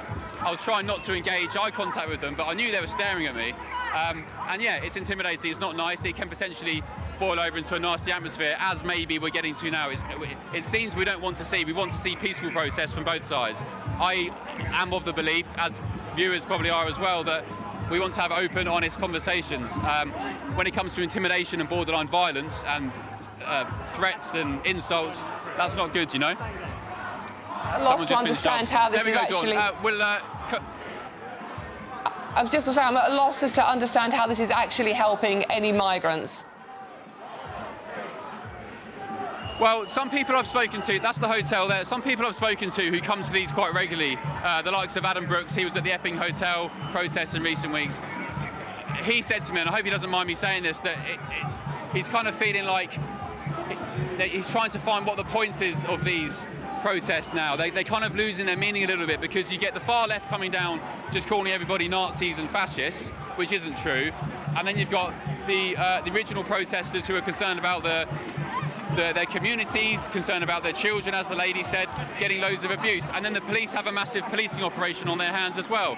I don't know how many officers are here today or how much it's costing them in operations, but you know, there's burglaries going unsolved, there's robbings, there's muggings. How many times have I been in London where I've seen people had phones snatched out of their hands? So there is an argument, I guess, that these protests have run their course, but at the same time, the government isn't listening. It was only last week, I mentioned to you earlier, Dawn, that the Canary Wharf Hotel, the Home Office came out and said, we will not be housing migrants in this hotel.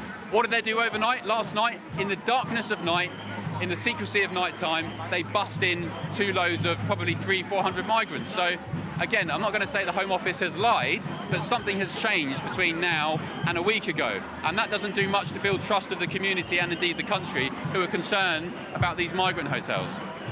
Indeed. Ben, thank you very much. That is GB News presenter Ben Leo, who is covering the protest outside the Migrant Hotel in North London. We will be going back to Ben as the afternoon progresses, and it does look like, indeed, it is getting...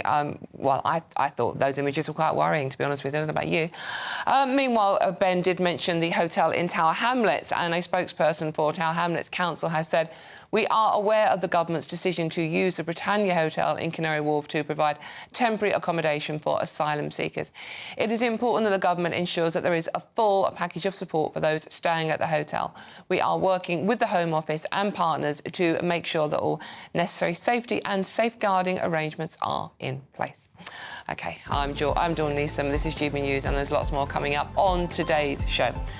Including, Donald Trump says he's ordered 2 nuclear submarines into position amid rising tensions with Russia. Is this strong leadership or reckless escalation? All of that and much more to come. This is GB News, Britain's news channel. Don't go too far. We'll see you very soon.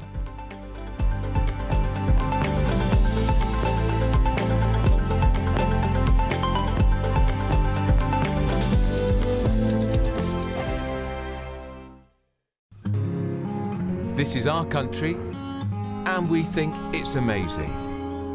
From high tea to the high street, we love it all. Even the rain, we like that too. There's nowhere else we'd rather be. That's why we're here to be the fearless champion of Britain, its voices and its values. Because we are GB News, the People's Channel, Britain's news channel. 5 hosts, 5 opinions, 5 fearless debates, 5 unfiltered takes on the day's news. 5 reasons not to be anywhere else on Saturday night. This is the Saturday 5. You got me good there. Britain's biggest Saturday night TV show. It's not a bad brand. Yeah. Uncensored. Very, very racy tonight. On the unpredictable. What does she say? Can you translate it for us? And always entertaining. And how can a country go from being led by William Wallace Saturday nights from 6 p.m. only on GB News, the People's Channel. Britain's news channel. You're going to want to stay tuned, trust me. Westminster's full of talk, but out here, it's the real world. Am I allowed to talk No, now? that's it. This is where it matters, real people and real lives. That's what politics is all about. In fact, has Trump made a good start? No. Straight answers, no spin, and just a couple of pints. How many fingers have I got up? About 10. So join me for Lee Anderson's Real World every Friday at 7 p.m. only on GB News. The People's Channel, Britain's news channel. You've read the headlines, you've heard what those in power have to say. How about now we actually get to the truth? They would pay attention. We go beyond the political theatre and tell you what's really going on behind the scenes. For a massive council tax hike, one of the biggest in the UK. Others follow their lines, but we go off script. You sound like a broken record, you say that week after week. Cutting through the narratives and giving you unique perspectives. That's Ben Leo tonight, Saturdays and Sundays from 9 p.m. on GB News, Britain's news channel. It's Patrick Christie's Tonight, and here we do things differently. It's explaining the absolute madness of this, doesn't it? It's explosive. I mean, this is very good. It's lively. 850. Your government sat there, Sean, and it did nothing. It's controversial. And the Middle East has been in turmoil since before I was born. It's everything you need to kickstart your evening. Everyone's had their Weetabix tonight. I love to see it. That's Patrick Christie's Tonight, weeknights from 9 p.m. Only on GB News, the People's Channel, Britain's news channel. Britain was once the envy of the world. But look around. A nation that no longer knows what it is or where it's going. A country that's broken. How do we fix Britain? How do we bring it back? Friday night with Matt Goodwin at 8 p.m. Only on GB News.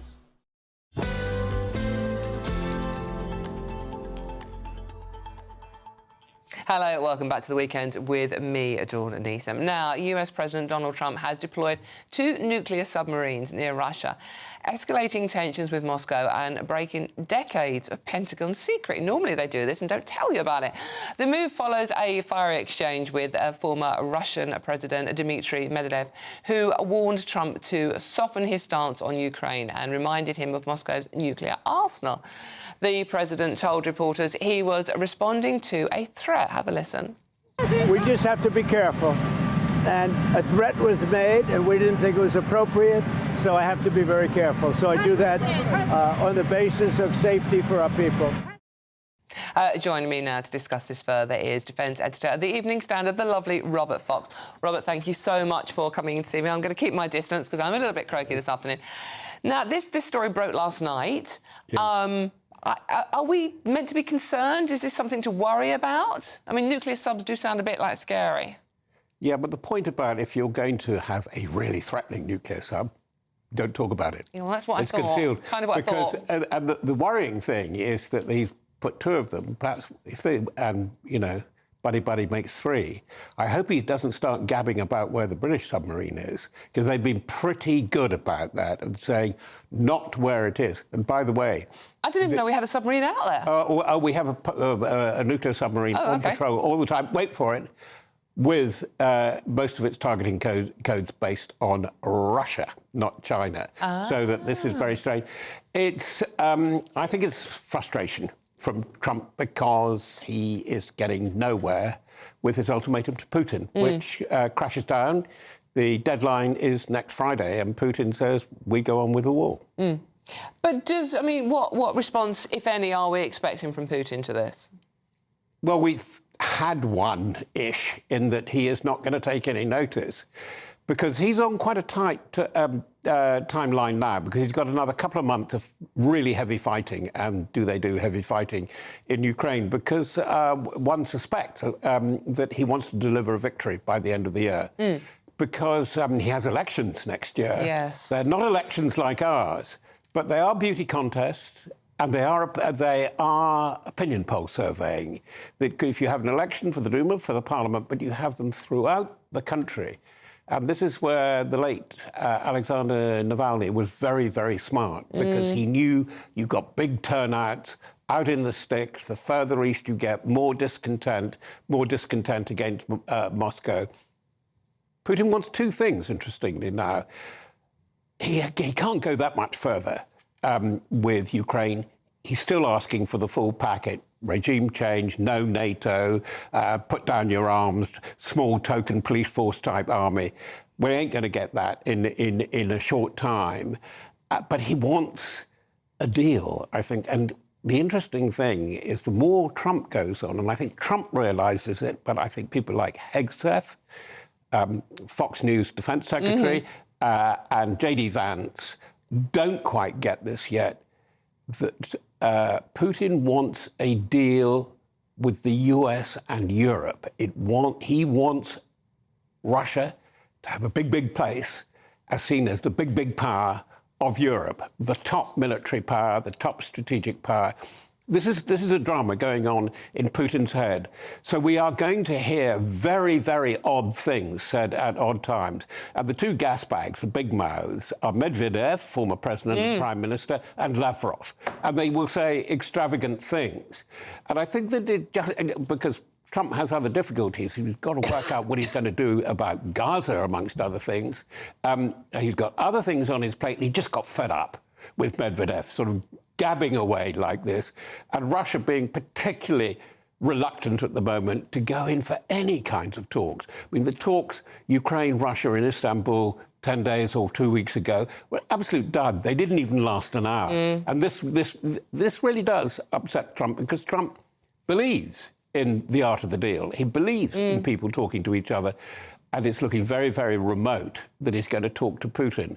And he's probably going to try to talk to Xi Jinping before Putin. Because there was rumours that it was going to use the threat of more trade tariffs on Russia's trading partner, like China, for example. And India. Yeah. Yeah.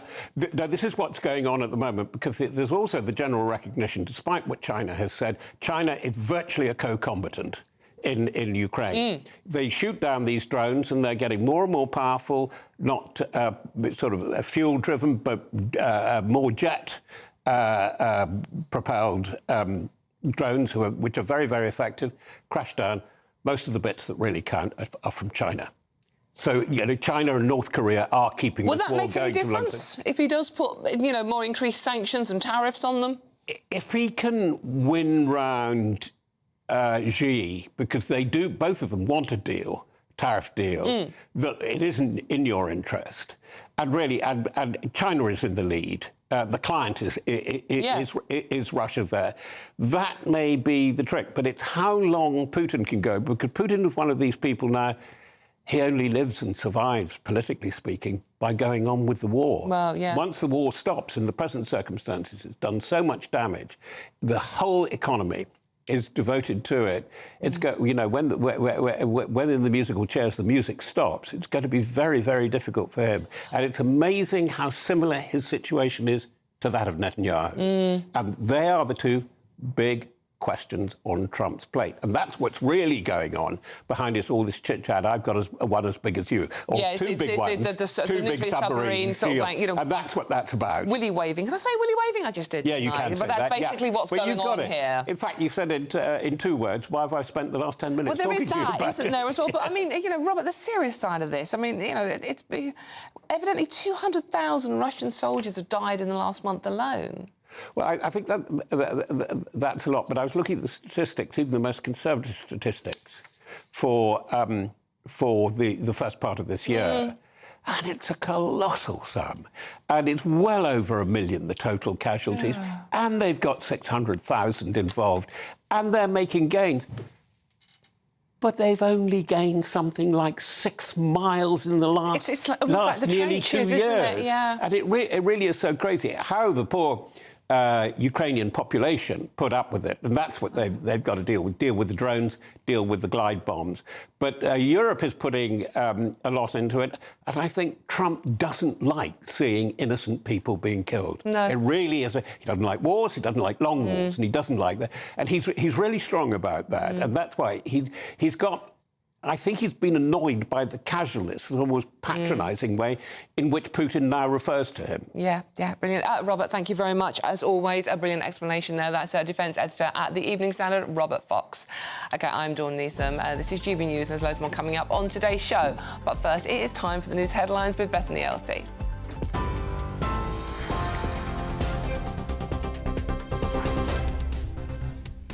Good afternoon. The headlines from the GB newsroom. Rival groups of protesters have gathered outside a hotel housing migrants in North London. The two groups are currently separated by metal barriers and police. A 76-year-old man has been remanded in custody over alleged child cruelty offences after 8 children fell ill at a summer camp in Leicestershire.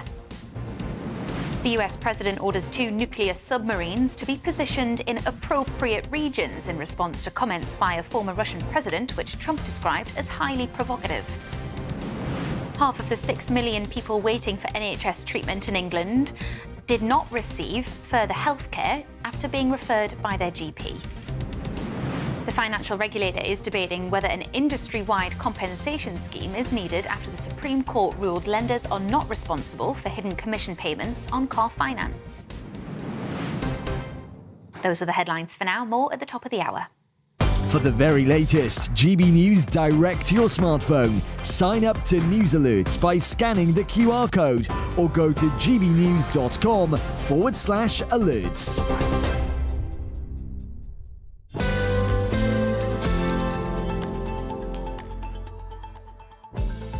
Thank you very much, Bethany. And remember, please do let me know your thoughts on all the stories we're discussing today. I'm going to read as many out as I possibly can. Lots of you have been getting in touch about what you heard Kemi Badenoch say earlier on. And obviously, Ben Leo covering the protests outside that migrant hotel in North London. gbnews.com/your say is the way to join the conversation, have your comment on anything you want to talk about, to be honest with you. Now, there's loads more coming up on today's show. Jeremy Clarkson says his farm is paralysed by a bovine TB outbreak, forcing the culling of beloved cattle. But just how devastating is TB for farmers? We spoke to Kemi about farmers earlier on, didn't we? It's not like they're not having a hard enough time as it is. We will speak to one who knows firsthand exactly how tough it is. All of that and much more to come. I'm Dawn Neeson, and this is GB News, Britain's news channel. We'll see you very soon.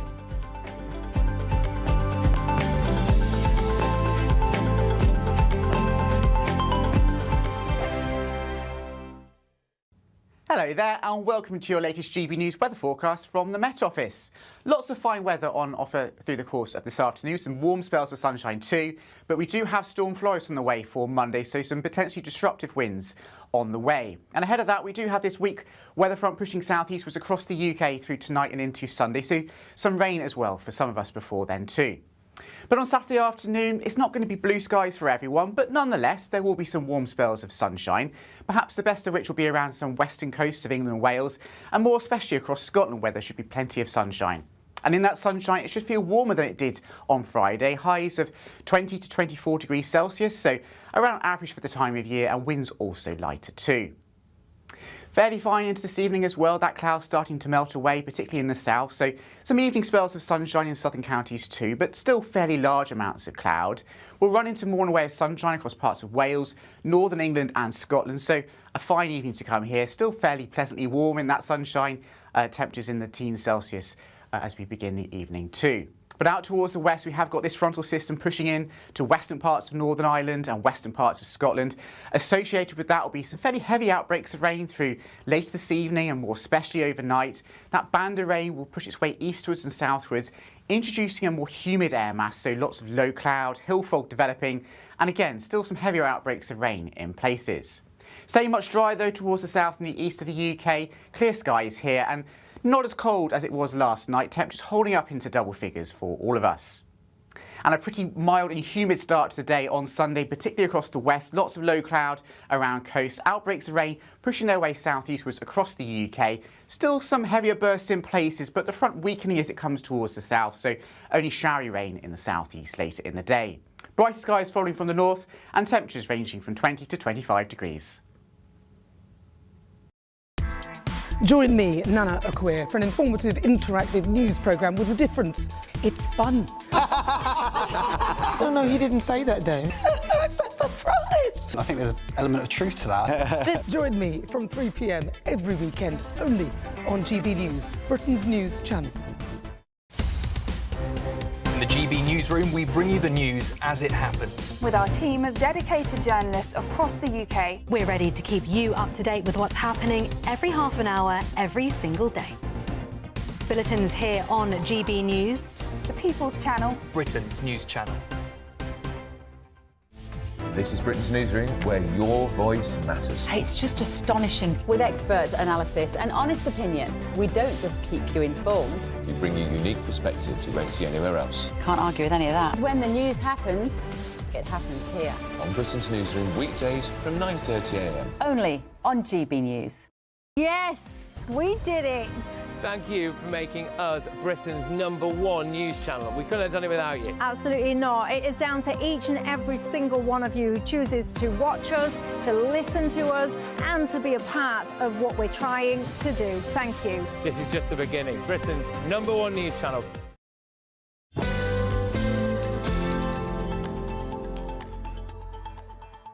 Yeah, welcome back to Britain's #1 news channel. And this is The Weekend, and I'm Dawn Neeson. Thank you for your company this afternoon. Now, Jeremy Clarkson has revealed that his farm in Oxfordshire has been hit by bovine TB. The TV presenter posted on social media that a pregnant cow has contracted the disease. Bovine TB is a highly infectious respiratory disease that threatens livestock, wildlife and even humans. Now, I don't have it. This is a cold, by the way. So should the UK be worried about TB? It's not as if our farmers aren't enough pressure already, is it? Joining me now to discuss this further is dairy beef and arable farmer Charles Godby. Charles, thank you very much for joining us this afternoon. Now, obviously, this is Jeremy Clarkson's farm, Diddley Squat, so we are going to talk about it. But generally, how much of a worry is TB for British farmers? It's a huge worry, and getting even more so because we're seeing it getting out of control. It's in the wildlife population, it's spreading across the country, and unless we can really stamp it out and get on top of it, if we stop fighting fires and treating symptoms and get to the root cause, we're not going to get anywhere, and it's going to get even more serious. What can we do about it? I mean, I understand it's spread by badgers as well. I mean, how do you stop badgers spreading it? I mean, they're all over the place. Well, the only way that we can do that is we've got to control badgers and have a nationwide call where we've got hotspots of TB.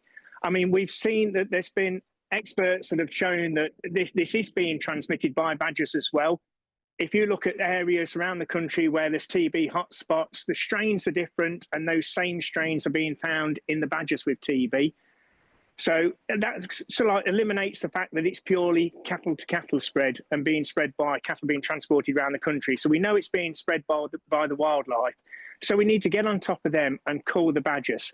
And that sounds like a harsh thing to say, you know, everybody loves to see a badger in the wildlife. But the problem is, if we don't control this, we are just letting our wildlife population down, because this is in badgers, this is in deer, and we are condemning them to a slow, painful death. In our cattle, we can, although we're not controlling it, at least the animals aren't suffering because we're testing them and we can cull them when we're seeing signs of it. But in the wildlife population, it's a very different story. What would happen if one of your cattle behind you was diagnosed with being with having TB? What would you have to do? Well, straight away, that animal will be taken off and slaughtered. We will then be testing every 60 days until we've had 2 clear tests. Otherwise, we'll be in lockdown. And that means that we can't bring livestock on or off the farm other than to direct to slaughter. Now, for somebody like myself, where all of our animals go to slaughter anyway, it's not such a huge issue. But there's a lot of farmers, and actually dairy farms especially, where they're producing calves all year round, but they're not geared up to rear them calves themselves. They sell them onto rearing units. Now, if they're closed down, how are they going to have the space to rear the calves? Are they going to have enough food? We're seeing this year, because of the drought, there's a huge shortage of forage. There's a huge shortage of straw for bedding the animals. So it could soon quickly become a welfare issue as well for the existing animals that are on farm, and the huge financial complications that that's going to have on the farmers as well. I was going to say, I mean, this brings us obviously onto the pressure farmers are under already from the government with the inheritance tax starting in April.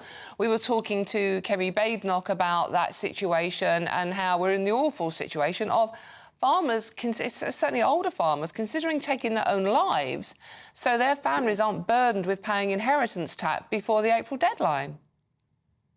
It's a frightening situation we're in. Yeah, I've had family say to me, family who are only in their 60s, who've turned around and said they're going to be better off being dead, because they know that with the inheritance tax, it's not a case of trying to save their children money, it's saving them a business and a life, because if they're forced to pay the tax, there won't be a future for that business. It'll bankrupt them. With the TB situation, farms that are in lockdown, where are they going to get the food from? That's an extra cost, extra food, extra bedding. And because of the nature of the drought and shortage of forage and bedding, the prices are going through the roof. But the returns from farming and keeping the stock aren't there. So it's just another massive financial hit on farmers. I mean, how would you sum up, just briefly, Charles, what it's like trying to survive as a farmer in the UK at the moment? It's tough. I mean, don't get me wrong, this is the greatest job in the world and I love it.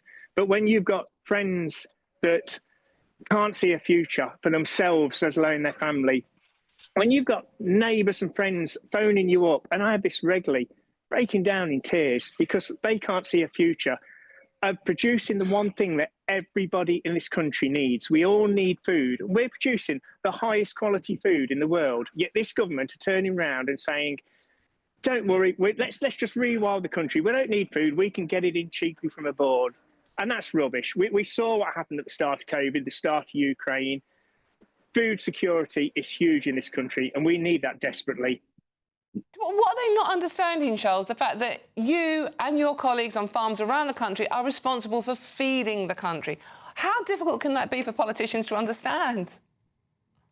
I don't think they understand anything. They're just not in the real world, are they? I mean, the problem is as well, they've said about, let's go back to the inheritance tax, and they said they need this money for the NHS. They're not going to see this money for 10 years at least anyway, because of how they're allowing it to be paid gradually over 10 years. And, sorry, and they're also, they're saying that, that this is needed for, you know, we're in that much debt. But the problem is, by reducing food prices like they are, it's hitting the poorest in society the most, because food inflation is just going to go through the roof at this rate. And we're already seeing it now. Food inflation is outstripping inflation in general. You remember another government ever treating British farmers as badly as this current government? No, I can't remember a government treating everybody as badly as this government is. I honestly can't see what their aim is. Yeah, interesting. You're not alone in that one. Charles, thank you very much for joining us, and good luck with that farm there. That is Charles Goby, who's a dairy, beef and arable farmer. and not happy. A lot of people not happy at the moment. Now, we can make you a little tiny bit happier, hopefully, if you're jetting off on holiday, that is, because if you're in search of some holiday sun, we've got the forecast for you for those top European destinations. Dinner under the stars tonight? That reminds me of our travel insurance. You mean all clear skies? All Clear Travel Insurance sponsors GB News Travel Destinations forecast. Whilst the UK gears up for Storm Floris, it turns increasingly hot in Portugal, although there'll be some heavy rain in Croatia and Italy, particularly the central part of Italy. Thunderstorms expected here, thunderstorms moving through parts of Croatia and Bosnia. But for much of Iberia, it's sunny spells and increased heat. Higher temperatures than average for much of Portugal. And that's expected to continue into the start of next week. All Clear Travel Insurance sponsors GB News Travel Destinations forecast. Yeah, I'm Dawn Neeson. This is GB News. There's loads more coming up on today's show. We're back at the Sea. I love this. The Sea Shanty Festival in Portobello. More singing to come. Not from me, obviously. All of that and much more. This is GB News, Britain's news channel. You've got time to put a quick kettle on, and we'll see you soon.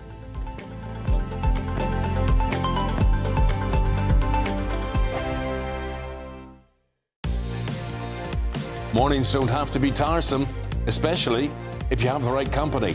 Wake up to news as it happens, opinion and debate, and of course, a little bit of entertainment too. Because when the kettle's on, we're on. That's Breakfast on GB News, a show worth waking up for. Every morning from 6 a.m. Only on the People's Channel, Britain's news channel. We'll spread the news, you spread the word.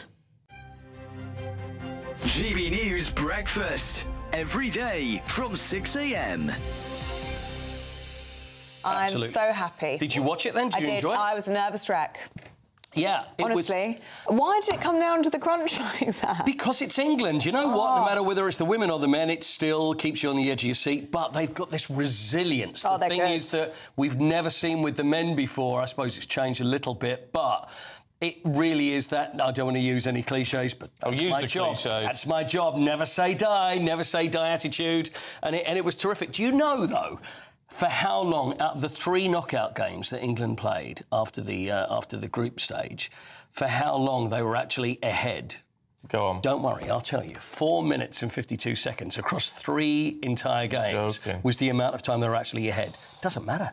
Doesn't make any difference. No. Yeah. They came back and they won it. It was would it have been better? I was going to say. Are you looking at you know, but in terms of if we'd had a stronger game, if we'd been really punching in this rather than it going right down to the wire. No, I don't think so. No. I don't think it really. I honestly don't think it matters. It's just about who wins, and when you've got a trophy. Which is up for grabs there, and also for the second time that the Lionesses have done it. And they were underdogs. I mean, were they? Yeah, they were. Yeah. You'll have players that will say, oh, no, I don't think so. And I said to you on Friday, there wasn't much in it, but the Spanish team were the favourites. They're the world champions. And also, pound for pound, if you look player for player, again, there's another cliche for you, they would have been the better side. But it's a team game. It's how everybody reacts together, how everybody plays alongside each other, and the management. And you could see that. And when it came to penalties, there was one side that were going to win it, and I just thought it was us. GB News, the People's Channel. Welcome back to Britain's Newsroom with Andrew and Beth. Hello everyone, Patrick Christie is here. I'm Shanty, Britain's news channel. Access the stories that matter to you. Take the GB News family with you on any device. And as long as you have an internet connection, tune in to GB News anywhere on the planet or beyond.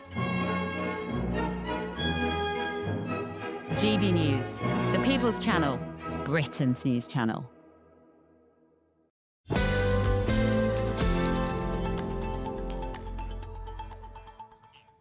Hello, welcome back to The Weekend with me, Dawn Neeson. Thank you so much for your company. Now, lots of you have been getting in touch about all the subjects we are covering today. Rory, you sound a bit down in the dumps. I'm sorry, Rory. Says, Dawn, can you please give us something positive? Seems like the news just gets sadder and sadder and politicians seem to be living in another world. Well, Rory, you're not alone in that sentiment, believe me, but we do have some lovely singing coming up, so you don't want to go to that really, really feel-good factor.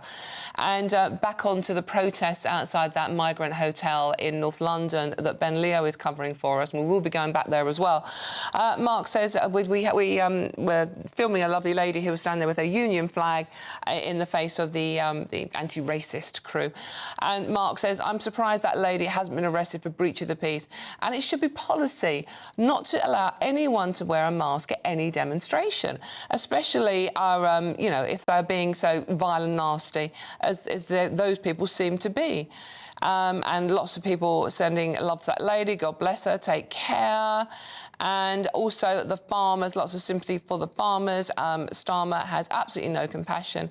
Doesn't seem to feel sorry for anyone in this country apart from himself.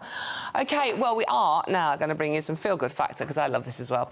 Northern Ireland's first Sea Shanty Festival, try saying that after Guinness, is back this year for 4 unforgettable days of maritime celebration, live music, cultural traditions and coastal fun. OK, now we are going to go back to a GB News reporter, Doogie Beattie, and some more lovely singing, hopefully. Doogie, take it away. Well, it's not me that's singing. That would not be lovely, Dawn. But yes, I'm in Portaferry, and you can see behind me the yachts are in. The town is packed, absolutely packed with people. So we've came up some side streets to find a bar, because that's where you'll find shanty singers, because it is all about the cultural heritage of the British Isles. Sea Shanty is sailors' songs, and actually joining me now is Chris. Chris, you're in charge of this group. Tell us a little bit about you. Well, we're the Causeway Shantymen. We've been going for nearly 3 years now, and we're based up on the north coast of Northern Ireland, so we're around sort of Portrush, Portstewart, the Giants Causeway area. And yeah, we've got about 30 plus guys on board. We meet once a week to sing a couple of hours, and it's a good tonic for mental health and sort of to promote the nautical heritage we have along the coast. Why, I've noticed that these shanty groups, there's either female or male groups, and a bit of competition there. Yeah, well, no, there's a few mixed groups as well now, in fairness. We do all get along. Traditionally, the songs are, they're shanties, so they're sung on a boat. They're work songs, really, that sailors would have sung whenever they were hauling up sails or dropping the anchor or that kind of thing. So traditionally, male crews would have sung them, so you would hear a lot of them are in the right kind of key for guys, and yeah, they kind of appeal to, you know, our style of singing, I guess. Well, you're going to sing us a song now. Dawn's keen to hear a good song, and I've used Rough Men for the North Antrim coast. Guinness in hand. Go ahead, light it up. Well, I'll sing you a song, a good song of the sea. Hooray, way, hey, blow the man down. Well, I'll trust that you'll join in the chorus with me. Give me some time to blow the man down. Blow, blow, way, hey, blow the man down. Blow the man down, boys from Liverpool town. Give me some time to blow the man down. As I was a-walking down Paradise Street, way, hey, blow the man down. A handsome young damsel I happened to meet. Give me some time to blow the man down. Blow, blow, way, hey, blow the man down. Blow the man down, boys from Liverpool town. Give me some time to blow the man down. At a pub down on Lime Street, I then went astray. Way, hey, blow the man down. I drank enough Guinness to fill the bay. Give me some time to blow the man down. Everybody, blow, blow, way, hey, blow the man down. Blow the Well, there you go, Dawn. That's the atmosphere in Portaferry, and what an atmosphere it is. This is British Isles culture at its very best. I'll leave you with it. On a tall Yankee skipper up and down round Cape Horn. Give me some time to blow the man down. Blow, blow, blow, yeah. Way, hey, blow the man down. That is absolutely Absolutely brilliant, Doogie Beatty, thank you so much. And, you know, people are saying, we want some good news, we want feel-good factor. That is a feel-good factor. And if that doesn't make you fancy a pint of Guinness by the seaside and maybe some chips, OK, we're going to leave with your music, but we'll take a quick break for the weather as well. See you soon. Give me some time to blow the man down.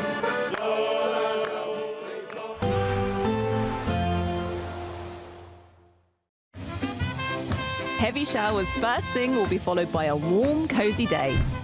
Boxed boilers, sponsors of weather on GB News. Hello again and welcome to your latest GB News weather forecast from the Met Office.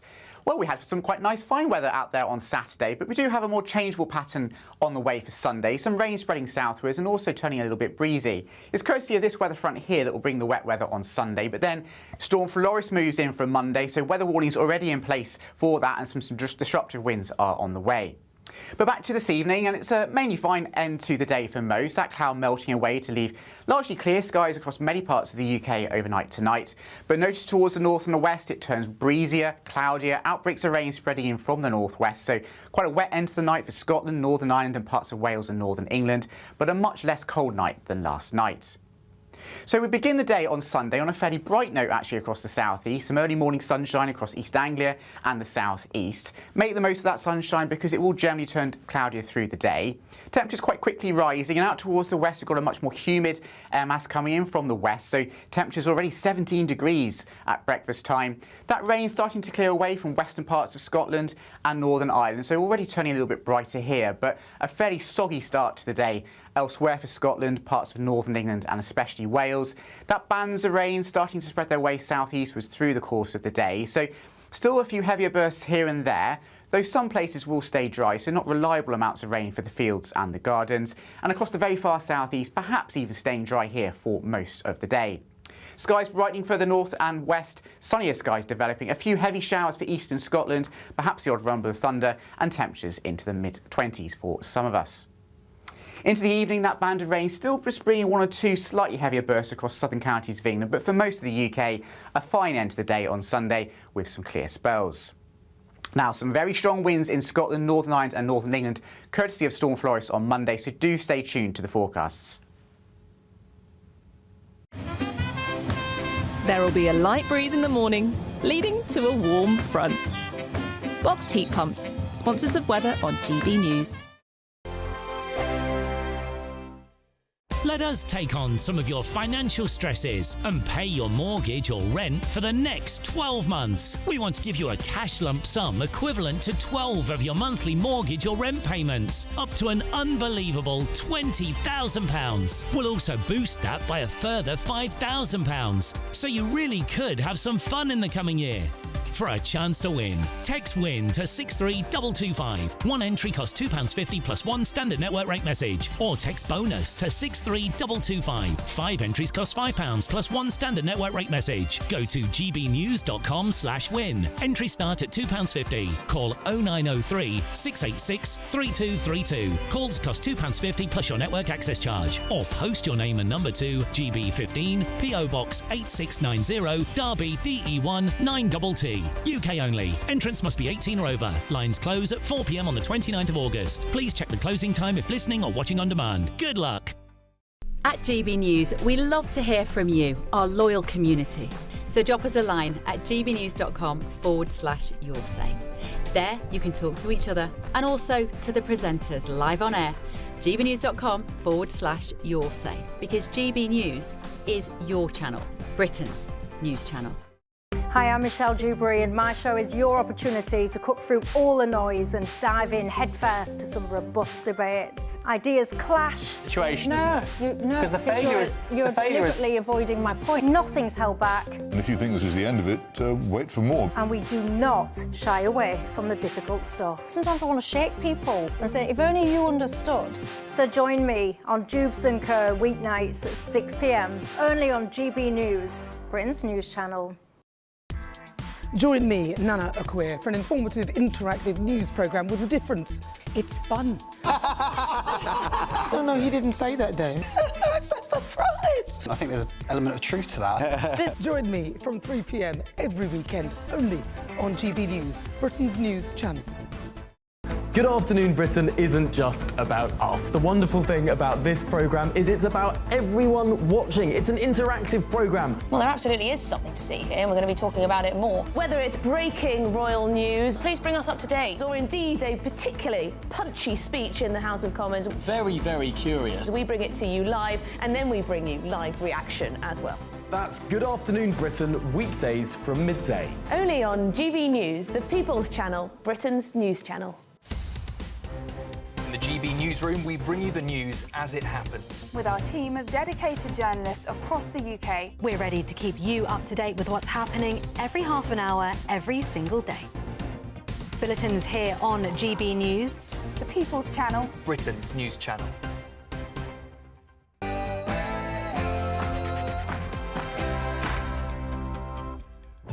Hello, good afternoon. It's 2 o'clock on Saturday, the 2nd of August, and this is the weekend on GB News. Now, packed final hour for your main stories. Nearly 1 million NHS free passes, covering everything from prescriptions to dental work, have been handed to asylum seekers in 5 years. People asking today, who is the NHS really for, though?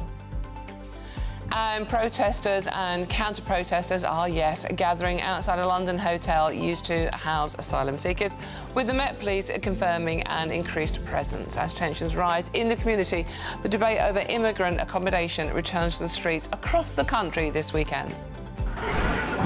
Yes, Dawn, on the edge of kicking off down here at the Barbican in London. Antifa protesters have turned up. They're masked, they're allowed to be masked, and I have to say the atmosphere is simmering. It's close to boiling point, in fact. Yeah, OK, we'll be going to Ben later. Meanwhile, Donald Trump says he's ordered 2 nuclear submarines into position amid rising tensions with Russia. Is this strong leadership or reckless escalation? We just have to be careful. And a threat was made, and we didn't think it was appropriate, so I have to be very careful. So I do that on the basis of safety for our people. And this is an interesting one. The man who tried to kidnap Princess Anne in 1974, do you remember that, is now free and still unrepentant. As it's announced, some good news for the royal family. Anne's son, Peter Phillips, is to wed again. And yeah, it's not funny. That's not funny. 2 Welsh women say they were refused an Airbnb booking simply for being, well, from Wales, basically. We'll speak to one of them live. Is this blatant xenophobia or just one host's poor excuse and a bit of a joke? I'm Dawn Neeson, and this is The Weekend.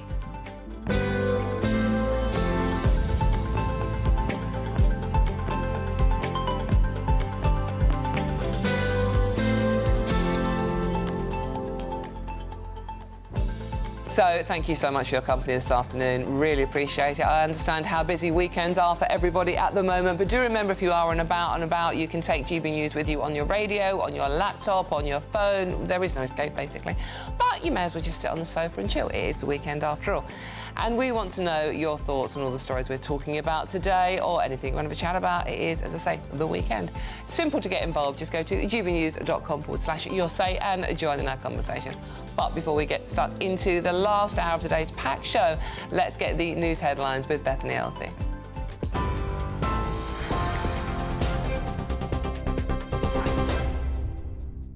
Dawn, thank you. Good afternoon. Your top stories from the GB Newsroom at 2:02. Rival groups of protesters are gathering outside a hotel housing migrants in North London. People believed to be migrants are watching from open windows inside the Thistle City Barbican Hotel in Islington. A large group of masked protesters dressed in black, chanting "We are anti-fascist," marched towards the hotel, and there were brief clashes with anti-immigration protesters. Police have since separated the 2 groups with metal fencing. Protests are also expected in Newcastle outside the Newbridge Hotel.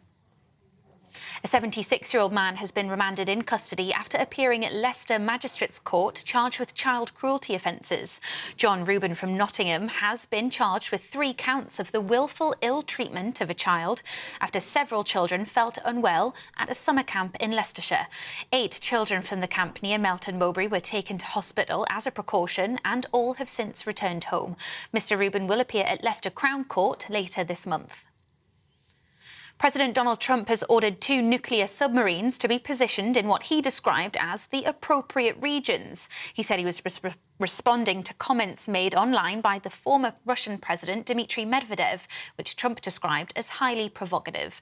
The former president, who is now deputy chair of Russia's Security Council, said US threats of tough sanctions over its war in Ukraine were a step towards war, adding that Moscow has Soviet-era nuclear capabilities as a last resort.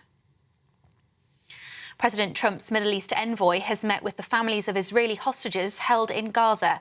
Protesters in Tel Aviv clapped and chanted, "Bring them home now," as Steve Witkoff walked by, surrounded by security. Mr. Witkoff also visited aid sites in Gaza run by the US and Israeli-backed group, the Gaza Humanitarian Foundation, with the aim of bringing more food to the starving population. Tesla has been ordered to pay more than $200 million to the family of a young woman who was hit by an electric car on autopilot. The woman was killed and her boyfriend injured after the car crashed into their parked car at more than 60 miles an hour. A jury in Florida found the electric car company partly to blame for the incident, which happened in 2019.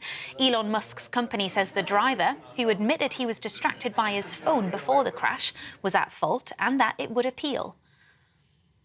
And half of the 6 million people waiting for NHS treatment in England have received no further healthcare since their initial referral. 1 million of those unseen patients have already gone more than 18 weeks without receiving any care. MBI Health says the problem has gone unchallenged for too long, adding that delays in making a first assessment can lead to late diagnosis, worsening symptoms and pressure on emergency services. Those are the latest headlines. More in half an hour. For the very latest GB News direct to your smartphone, sign up to News Alerts by scanning the QR code or go to gbnews.com/alerts.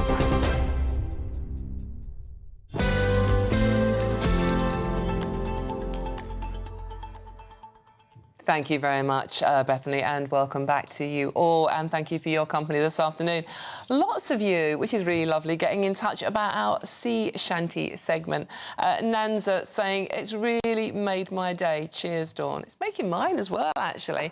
I'm miserable at the moment, all the news. It's just nice to have something that's feel-good factor. And I wish I could sing like they could. It is making me fancy a pint by the sea, though, I have to admit. Now, this isn't such a happy story, I'm sorry. The NHS has been accused of handing out free passes to almost 1 million asylum seekers. Over half of healthcare passes for people on low incomes issued over the last 5 years went to asylum seekers for services like prescriptions, dental treatments and eye tests. It comes as Donald Trump raises concerns over free speech following reports that Whitehall was allegedly spying on people criticising migration online. Conservative leader Kemi Badenoch told GB News earlier that she didn't want to see more police time wasted on social media. Here she is. Quite clear it's not working. The people who are carrying out criminal activity can bypass it, whereas a lot of people doing normal things are finding themselves blocked. We certainly don't want to see more police time wasted policing tweets and things that are just, hurtful comments rather than real crime. So we are very much on the side of the people who want to go about their lives without being hassled. We want the police to spend time on their real jobs, and that means that the government needs to look at the act again. OK. Joining me now is news reporter at The Standard, Bill Bowkett. Bill, thank you very much for joining us today. I mean, so much to talk about. I mean, it's been a bit of a bonkers week for politics in the whole, hasn't it?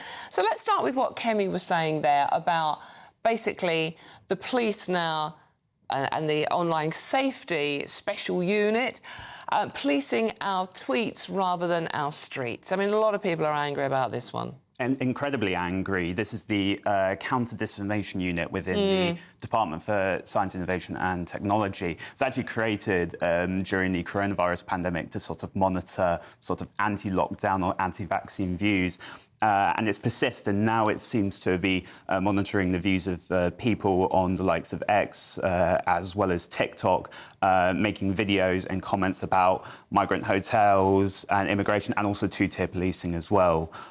So the idea being, Tory MPs are thinking that, this is elements of spying, in an attempt to sort of censor or silence these sort of dissenters in many ways.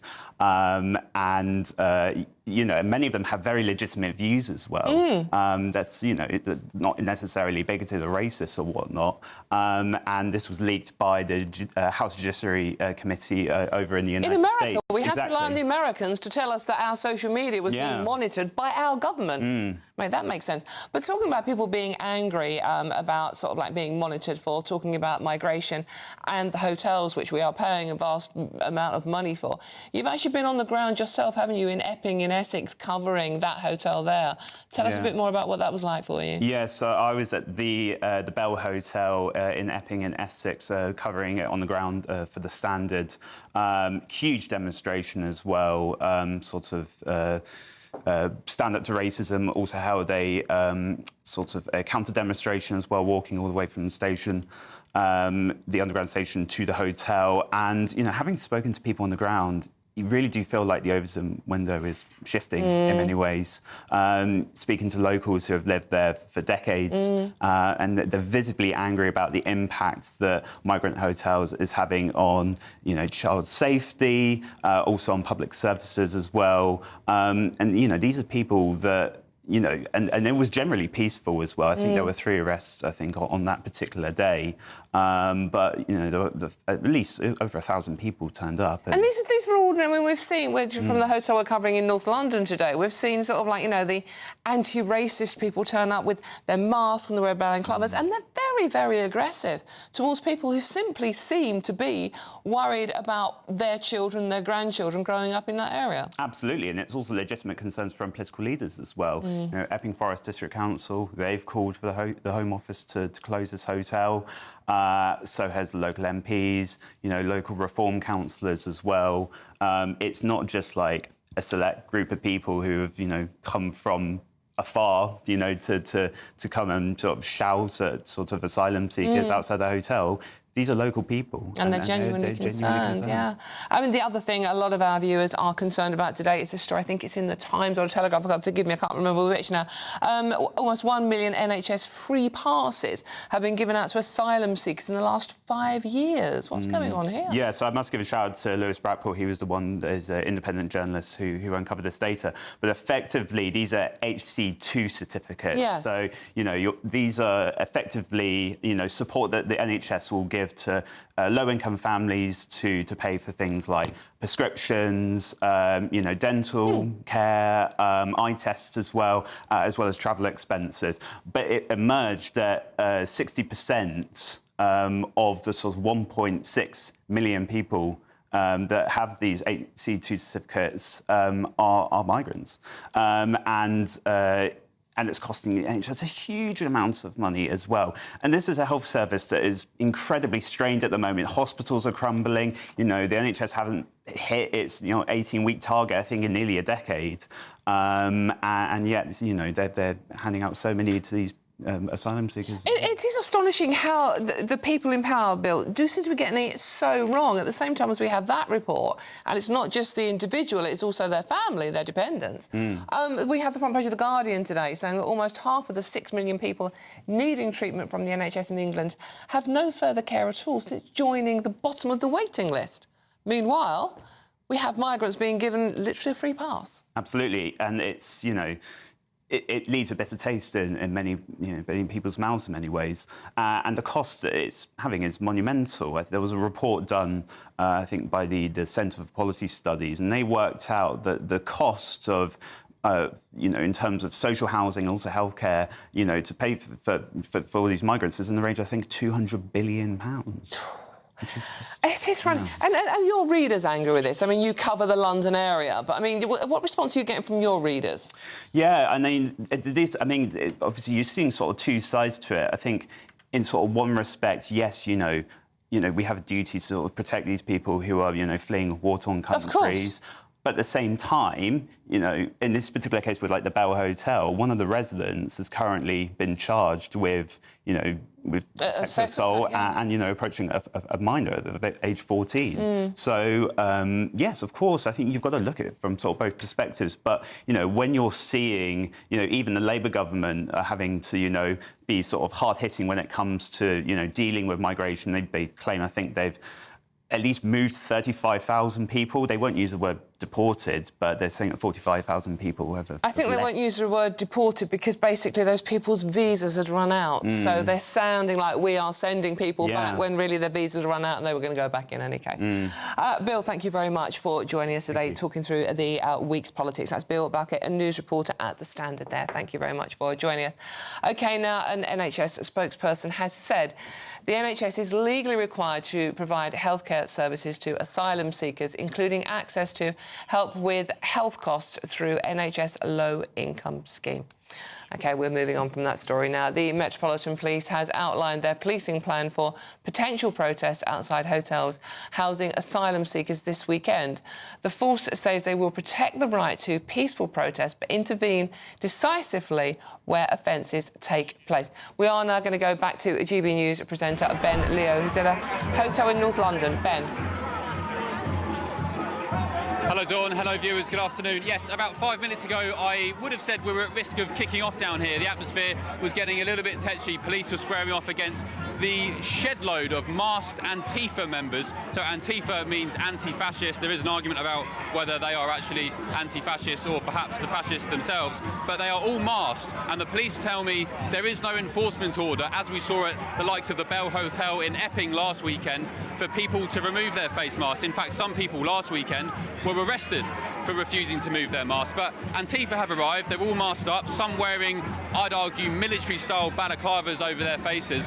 And around 5 minutes ago, I think hopefully we'll show some footage tonight on my show, Ben Leo Tonight, 9 o'clock, of the police dragging people out by the arms. There were bottles being thrown, water and drinks were being thrown, missiles at the police's direction.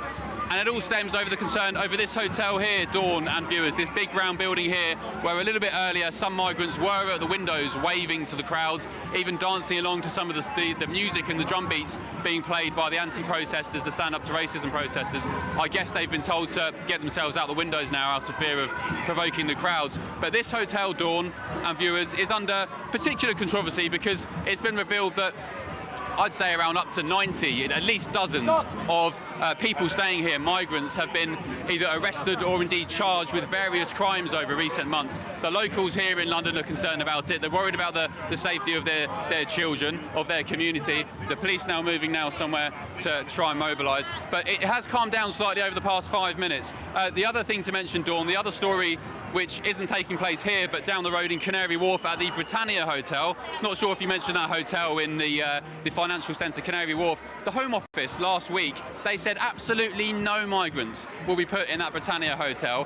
What did we see overnight? Well, we saw at least a couple of coachloads of what looked to be migrants, small boat arrivals, being bussed into the hotel to go and stay there. Now, that, I must stress, it's not confirmed. The Home Office haven't given us a statement yet to say, yes, they are migrants staying there. We've changed our tune since last week. We have asked them for comment. As soon as we get it, we'll deliver it to you. But on the surface, it does look like that's happened. So if you want to talk about community cohesion and trust and getting a concerned and worried public on side, why did the Home Office allegedly bus migrants into that Britannia Hotel in Canary Wharf when only a few days ago they were saying absolutely not, it's not going to happen? As for the protest here, it's, to be honest, we can't see the pro-Britain protesters, the guys who want this migrant hotel shut down because they've been boxed off around the corner. In terms of numbers, I couldn't tell you, but the anti-racism protesters, Stand Up to Racism over there, the masked Antifa protesters, come to me and have a look at the makeup of the Antifa. So this is the far left, all wearing masks. Lots of locals asking, why do you need to come down to a protest wearing masks over your face? What are you trying to hide? This guy here, if you can just see, wearing a balaclava, a military-style balaclava, others wearing COVID-style face masks. The locals have said to me off camera, it's intimidating seeing these people. We don't know who they are, where they're from, or who funds them, and we don't even know their identities. I must say the police, though, up until now have done a pretty decent job of keeping everybody safe, aside from the violent scuffles which came from, ironically, the Antifa lot. As I said, bottles being thrown, drinks, some missiles as well, but for now it seems to have calmed down a little bit. The police just creating this barrier here to make sure this far left contingent don't move any further down the road. Ben, you're doing a brilliant job reporting from there. All I can hear at the moment is the row coming from the Antifa protesters, who, it does sound very intimidating. Lots of people on the message board saying what a cracking job you're doing. And also lots of people asking over that lady who was proudly holding the Union flag up. Do we have any more information about that lady? Lots of people wishing her well. Yeah, I've been trying to find her to see if she'll come on my show tonight. I've lost her for the time being, but if viewers weren't tuned in a bit earlier to your show, Dawn, I think GB News have just put some videos up on social media sites, YouTube, Instagram, X and so on. It was an iconic moment. We had a 50, 60-year-old woman, I think she was a grandmother, she told me, defiantly standing there with the Union Jack behind her back, squaring off by herself. There was nobody around her, no backup, aside from the police who were protecting her, squaring off against this masked Antifa lot. And for me, it was the personification of, I'd argue, how a lot of our viewers and indeed the rest of Britain feels right now, where you've got concerned, worried Brits about what's going on, the fast-changing nature of the country, the identity, and she was by herself, so courageous, so brave, standing up in the face of this intimidating lot. It was a sight to see, and if you missed it earlier on your show, Dawn, any viewers watching now, go on GB News socials, and I am sure actually, they've just put a clip up. It's definitely one to watch. But for now, hopefully, it remains calm as it is at the moment, and we'll check back in an hour or so, Dawn. Ben, before you do go, just one quick question. There is a very heavy police presence there. Now, bearing in mind, in London, we have 1 rape every hour. I've been talking to you for 2 hours and 20 minutes. That means potentially 2 women have been raped at the same time as those police are standing there to marshal Antifa protests. I'd rather them be out there catching criminals. Yeah, you and I both, and I think everybody else as well. I said to you a bit earlier, how many times have I been in London, just stood on the street and seen somebody come by on an e-bike, swiping somebody's mobile phone out of their hands. As you said, rapes going unsolved, burglaries, all the basic stuff. And it's a shame that the police are forced to come down here en masse, and they have to come en masse to deal with violence, flare-ups, intimidation from this kind of thing. Just to give you a better idea, there's more police behind us here. There's meat wagons ready to bundle people into. There was one guy, I think he was from the Antifa side, who was literally whipped out the crowd by his arms and legs into the back of one of these vans. I'm not sure what he did, and I think a bit earlier on in the afternoon, somebody from the anti-migrant protesters was also arrested as well. I haven't got confirmation on the number of arrests, but if I had to guess so far, I'll try and get it confirmed, I'd say it's 2, which is pretty good going, bearing in mind the scenes we saw earlier with the police scuffling with Antifa and the missiles being thrown as well. But the big concern here, Dawn, as well, just before I let you go, the big concern from locals is the fact that they are allowed masks on, this Antifa lot. It's intimidating, as I said. We don't know who they are. Last week in Epping, there was an enforcement order that anybody wearing a mask would be arrested if they refused to take it off. Now, though, they're all masked up, so I'm not too sure what's changed and what's different down here in central London, but that's the lay of the land as we are now. Yeah, Ben Leo, thank you so much. That's GB News presenter Ben Leo, live from the Migrant Hotel protest in North London today. Other protests will be going on around the country as well. And Ben, as you heard, he shamelessly plugged his own show, will be presenting his own show later on GB News tonight, where you can have all the full details for you. Now, because Ben mentioned the hotel in Tower Hamlets in Canary Wharf, we have a right reply for you. The Home Office is yet to confirm whether asylum seekers are being housed in the Canary Wharf hotel referenced by Ben. GB News has reached out to the hotel and the Home Office comment, and we are awaiting a response. But a spokesperson for Tower Hamlets has got back to us and said, "We are aware of the government's decision to use a Britannia hotel in Canary Wharf to provide temporary accommodation for asylum seekers. It is important that the government ensures that there is a full package of support for those staying at the hotel. We are working with the Home Office and partners to make sure that all necessary safety and safeguarding arrangements are in place." OK, right, well, we do have some good news for you, and we've got some more sea shanties coming up later. But now it's your chance to have your mortgage or rent free for a year and get a bonus £5,000 in the bank. It's the latest Great British giveaway, and guess what? If you haven't got a mortgage or rent to pay, you can still enter and win £15,000. Sounds good to me. Here's all the details you need. This is your chance to live mortgage or rent-free for an entire year in the latest Great British Giveaway. That's right, we'll give you a cash lump sum that will cover 12 of your monthly mortgage or rent payments, up to an incredible £20,000. Plus, we'll add £5,000 on top of that for you to treat yourself. And if you don't have a mortgage or rent to pay, lucky you, we'll give you £15,000 in cash instead. You have to hurry though, as lines will close on the 29th of August.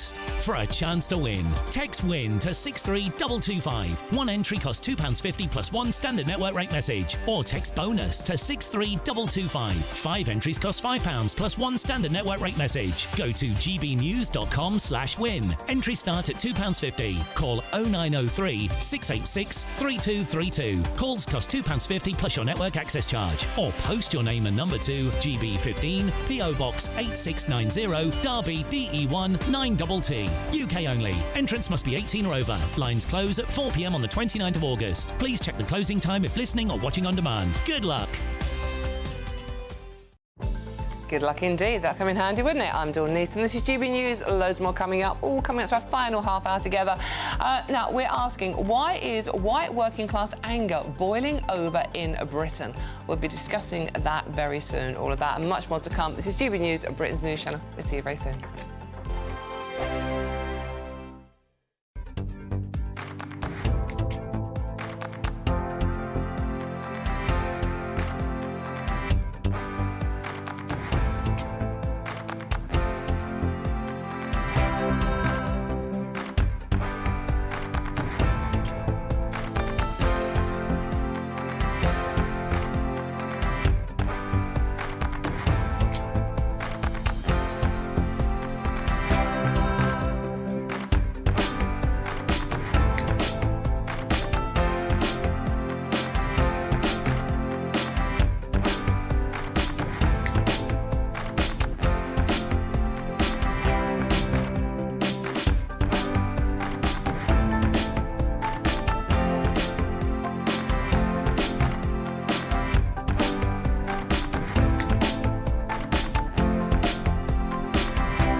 Mornings don't have to be tiresome, especially if you have the right company. Wake up to news as it happens, opinion and debate, and of course, a little bit of entertainment too. Because when the kettle's on, we're on. That's Breakfast on GB News, a show worth waking up for. Every morning from 6 a.m. Only on the People's Channel, Britain's news channel. We'll spread the news, you spread the word. You've read the headlines, you've heard what those in power have to say.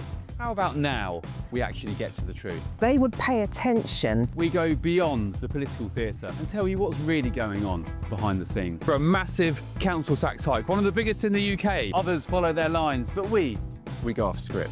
You sound like a broken record, just like week after week. Cutting through the narratives and giving you unique perspectives. That's Ben Leo tonight, Saturdays and Sundays from 9 p.m. on GB News, Britain's news channel.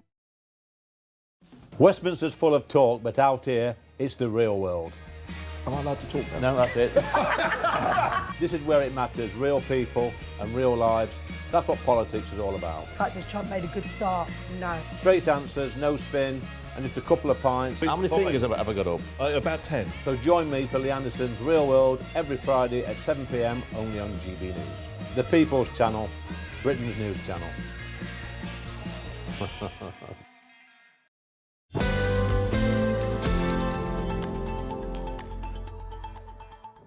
Hello, welcome back to the weekend with me, Dawn Neeson. Thank you so much for your company this afternoon. Now, this is an amazing story, actually. It's a very, very good headline for a start. Is working class rage surging in Britain? Last week, Deputy Prime Minister Angela Rayner said deprivation, time spent online and immigration is weakening social cohesion across the country. But as protests break out at hotels housing migrants, has the government really lost that working class vote? Joining me now to discuss this further is political strategist James Frayne. James, thank you so much for joining me today. I thought your piece today was excellent. I mean, basically, white working class rage is surging in Britain. Just explain what your piece is about and why you think it's important. So on and off for the last 25 years, which is as long as I've been doing opinion research, so running polls and focus groups, talking to ordinary voters, there's been a lot of discontent amongst working class voters, and it changed over time. The reasons changed over time. So sometimes there was irritation with taxes going up, or sometimes there was irritation with crime going up or something. But the magnitude of rage that we've seen over the course of the last 3 or 4 years is really something else, and it is primarily, not exclusively, but primarily down to immigration. It's not just to do with numbers. It is primarily to do with the fact that the government just doesn't seem to exert any control over the system at all. So people voted for Brexit, admittedly narrowly, but people voted for Brexit primarily for border control. After Brexit, clearly immigration went up massively. We were told that we were going to get back control if we voted leave. Clearly, that hasn't happened at all. So it just feels that nobody is in control of the country at all, that there's no border control. But as I said, it goes more broadly as well. You know, people think the NHS is collapsing and all the rest, but nonetheless, immigration is by far the biggest issue at the moment. And I haven't seen rage like this amongst working class voters in all of those 25 years. And rage is a strong word. It's not anger, it's rage. And that's what you're picking up on here. And you know, your research suggests that it is intensifying as well. Yes, it is rage. It absolutely is rage. And I think one of the reasons why mainstream politicians haven't really grasped how deeply people feel about this is most voters have tended to vote for the mainstream parties at general elections. So they voted for the likes of UKIP or the Brexit Party obviously in European elections, and over time increasingly in local elections as well. That's been true for about 15 years. But usually they're voted for the mainstream parties at general elections, and usually they have been told by the Conservatives, obviously during the 2010s, more recently by Labour, that those mainstream parties finally were going to get immigration under control. They were assured that on every single occasion. What's happening now is, since reform has really come to prominence, for the first time there's a proper outlet for this working class rage. And we are seeing, obviously, now reform at 32, 33 points in the polls, could potentially go a little higher, because the Conservatives in the high teens, Labour in the low 20s. Politics is being upended, and politics is only upended if people feel rage. It's not that politics does not get upended if people are mildly disappointed with what's happening.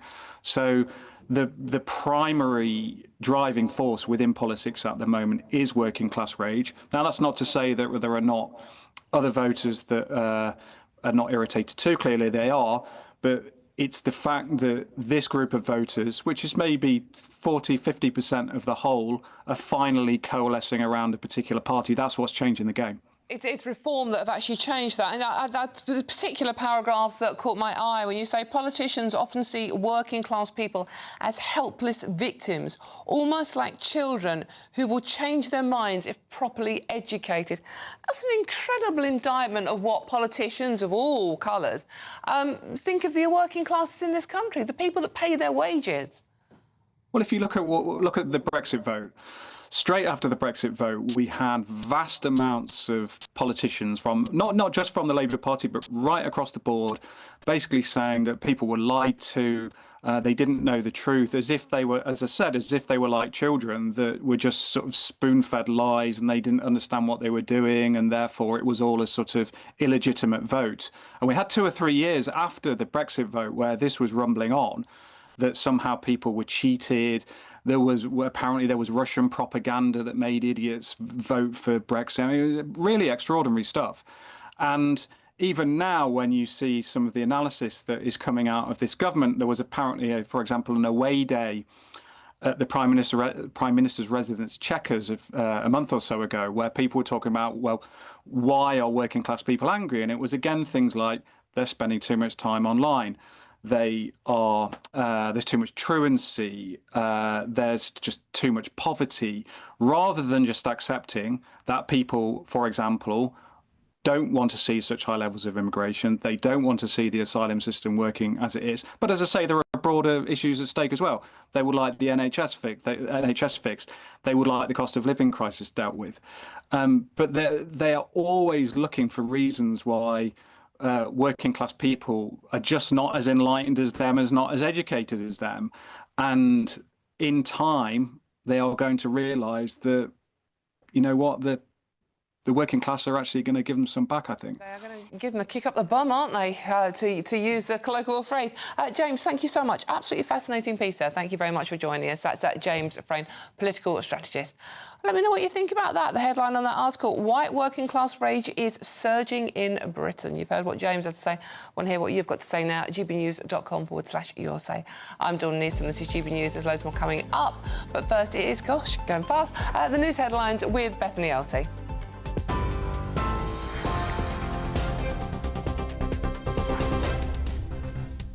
Good afternoon. The headlines from the GB newsroom. Rival groups of protesters have gathered outside a hotel housing migrants in North London. The two groups are separated by metal barriers and police. A 76-year-old man has been remanded in custody over alleged child cruelty offences after 8 children fell ill at a summer camp in Leicestershire.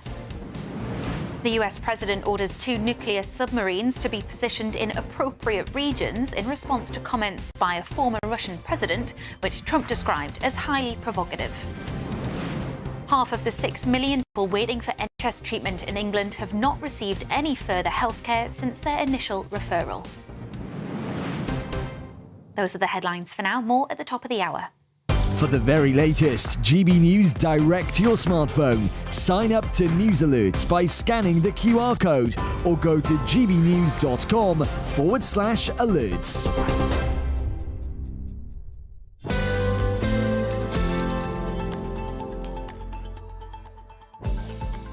Thank you very much, Bethany. Now, let me know your thoughts on all the stories we are discussing today, from Kemi Badenoch to why white working class rage is surging. And lots of you are asking the question I want answered as well. It's when we have Ben Leo down at that migrant hotel, why are they allowed to wear masks? The protesters, the Antifa protesters, the hashtag Be Kind, All Migrants Welcome. Why are they allowed to wear masks? Why are they allowed to wear balaclavas? If they've got something to hide, then what is it they're hiding? That's what we want to know, isn't it? Let's hope Ben can get an answer for us. Keep your views coming in, by the way, at gbnews.com/your say and join in the conversation. There is loads more coming up. And remember this, I'm old enough to do so. The man who tried to kidnap Princess Anne in 1974 is now free and still very unrepentant. All of that and much more to come. I'm Dawn Neeson. This is GB News. Don't go too far. We'll see you soon.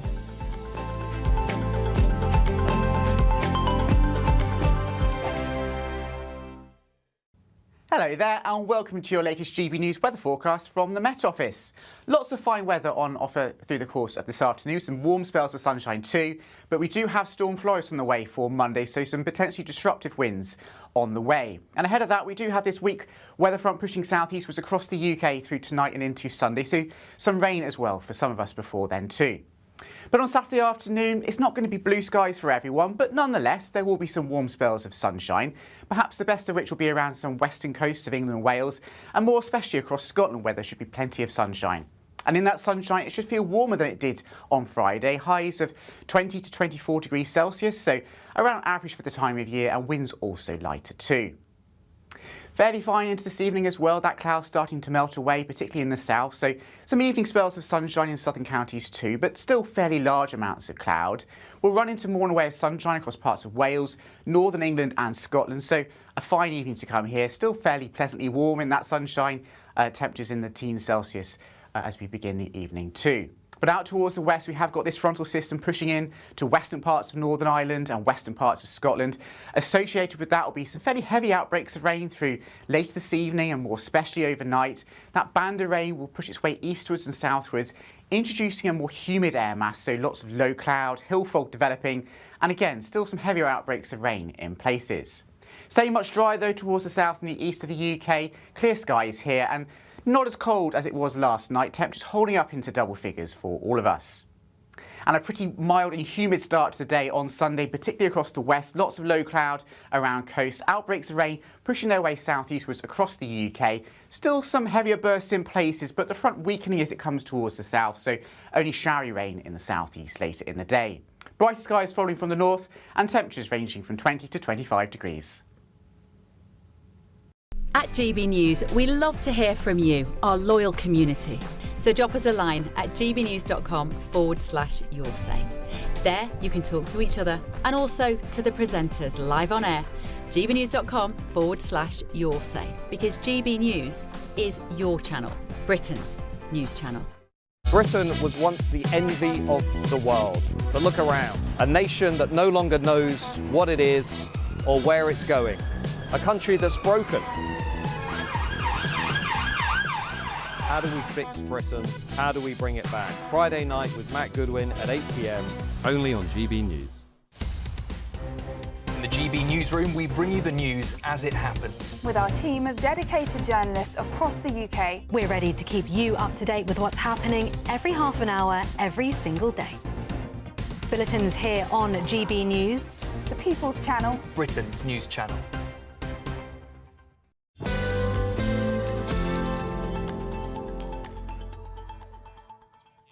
Hello, welcome back to the weekend with me, Dawn Neeson. Thank you so much for your company. Now, people believed to be migrants have been seen filming and laughing as protesters and counter-demonstrators clash in the streets of North London today. I think we can bring you some pictures here. This is the hotel where Ben Leo is reporting from for us. No, we don't have the pictures yet. As soon as we have those pictures, we will show you. But I'm looking at them now, and they are literally hanging out the window, filming. Obviously, they've got very expensive phones as well. I wonder who pays for them.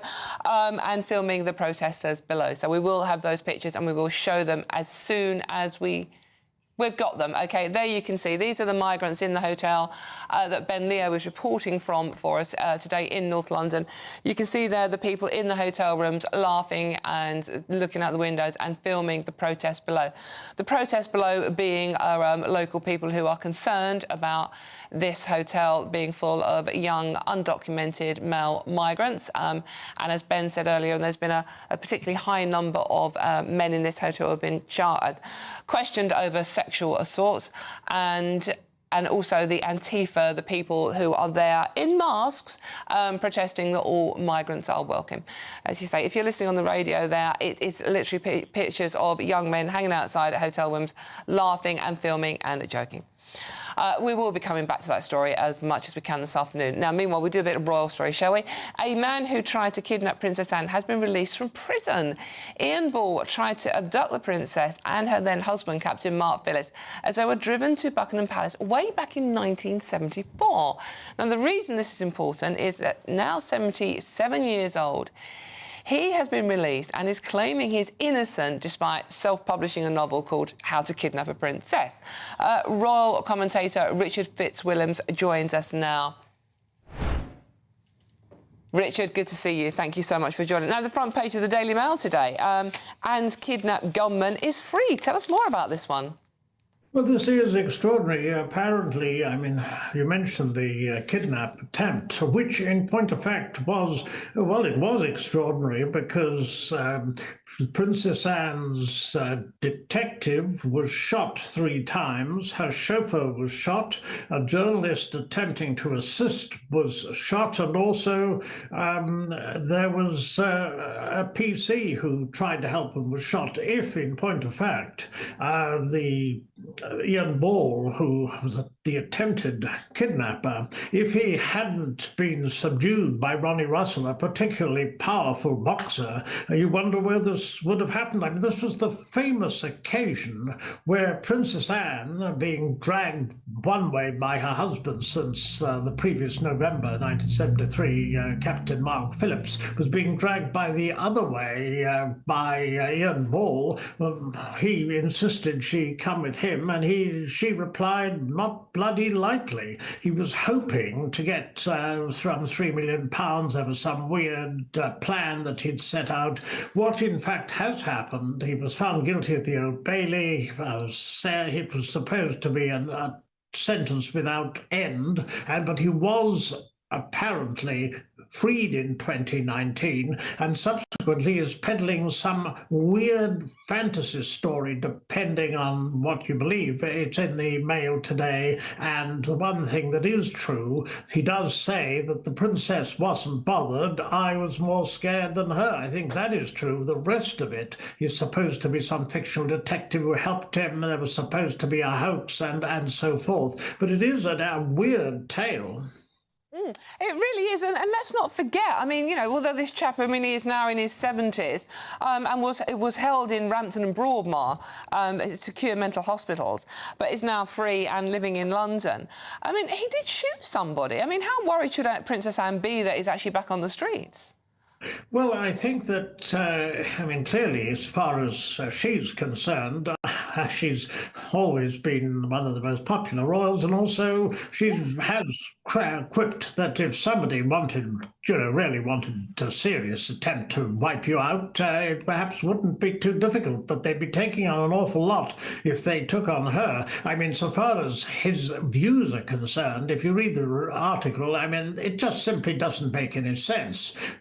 In some weird way, there's this book which he admits is part fiction. There's this idea that, in fact, he could perhaps clear his name in some strange way, and yet it doesn't make a great deal of sense. Who made the decision that he should be released, and whether even at 77 he is fit to be in the community is, of course, a matter that we can debate over, but there's no question it was a dreadful incident. And incidentally, may I just make the point, the series The Crown, which Peter Morgan was so proud of and Netflix put out, they did not include this episode, and the reason this backs up my contention that was, whatever its dramatic merits or otherwise, anti-royal propaganda.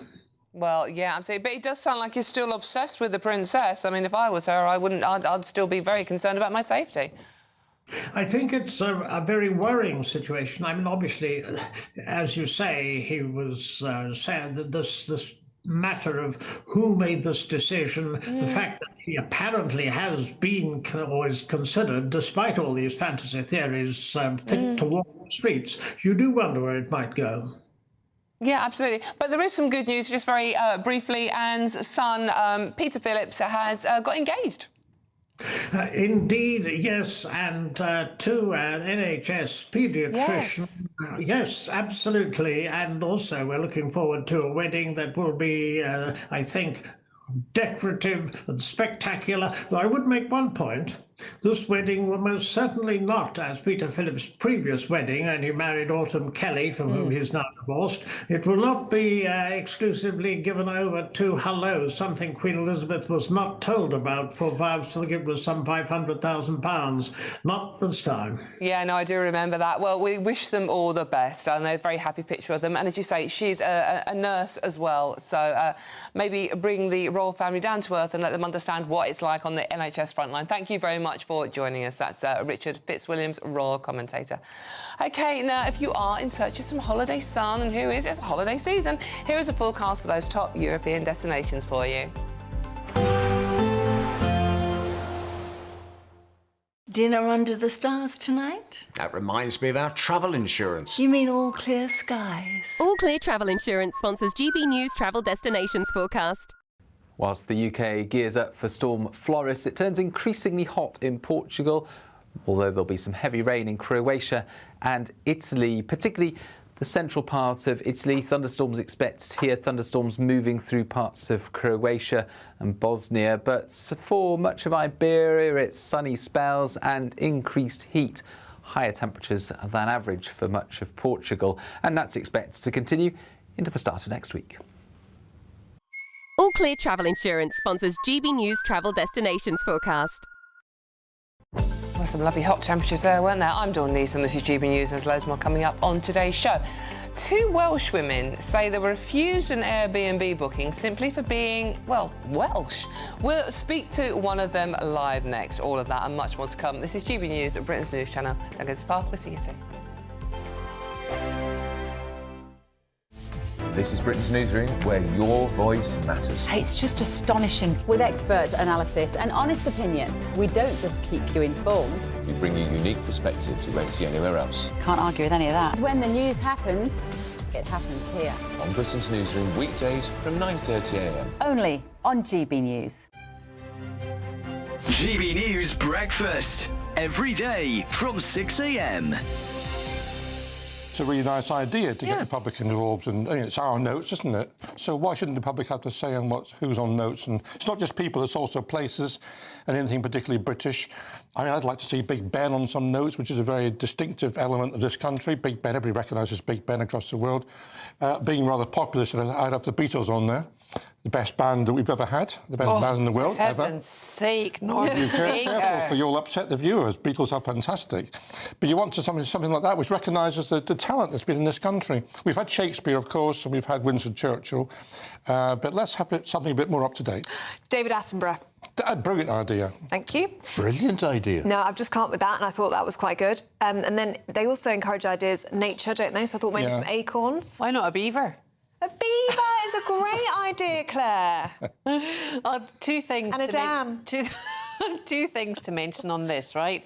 One, you still cannot pass a Scottish note in anywhere in England, and for fear it will not be accepted as legal tender, right? But can they not? It is legal tender. Of course but it is legal. Yeah, it is legal tender. Same as an Ulster note. Yeah. It's all sterling. It's got the word sterling written on it and whatever. But you do find a certain resistance to. Huge resistance. And see, the minute they start to hold it up in the air, I'm like, I'm going to get you. Just don't ignite. When I came back from Aberdeen last time, full of Scottish notes, and I went into shops, I didn't have any resistance, and I was ready for it, though. I was ready for it. I was going to say, well, take it or leave it. It's legal tender. It's legal tender. Yeah, but the other thing is it not the Bank of England that wants to remove the historical characters on the notes? I mean, who actually uses cash? I prefer to use cash. GB News, the People's Channel. At GB News, we love to hear from you, our loyal community. So drop us a line at gbnews.com/your say. There you can talk to each other and also to the presenters live on air. gbnews.com/your say, because GB News is your channel, Britain's news channel. Join me, Nana Akwe, for an informative, interactive news programme with a difference. It's fun. No, he didn't say that, Dave.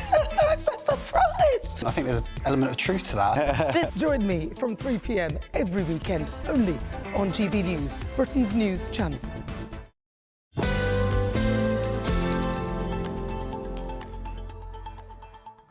Hello, welcome back to the weekend with me, Dawn Neeson. Our last 10 minutes together, but we have saved the best till last. A very strange story.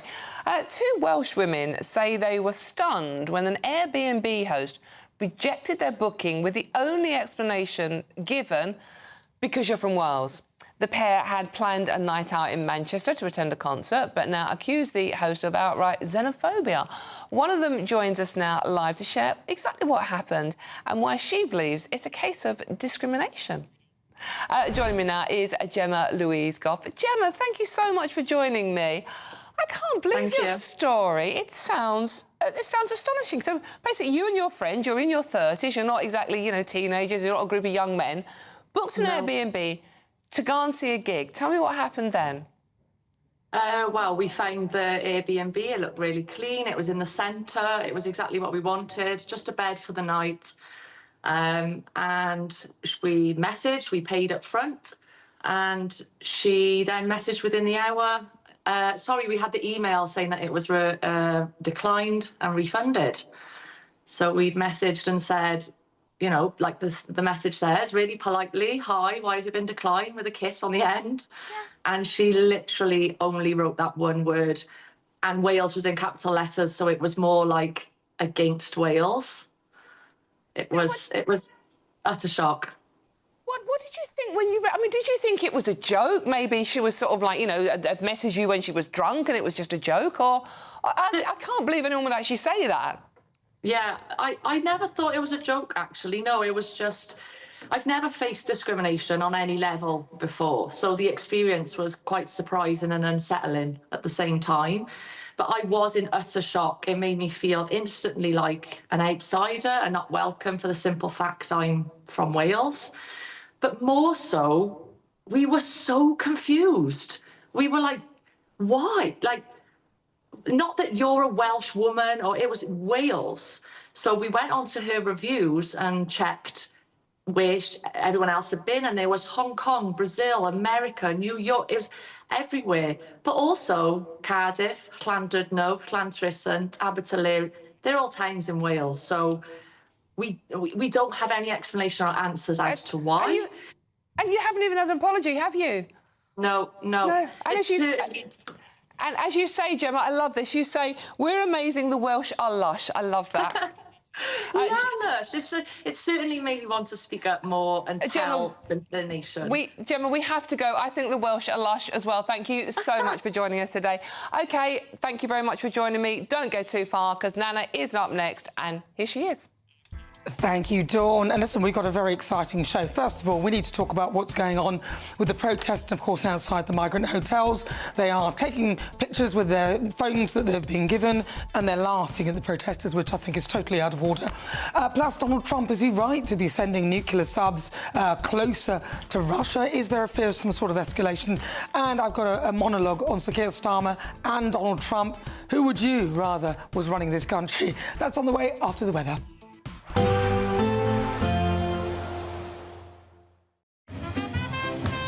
There will be a light breeze in the morning, leading to a warm front. Boxed heat pumps, sponsors of weather on GB News. Hello again, and welcome to your latest GB News weather forecast from the Met Office.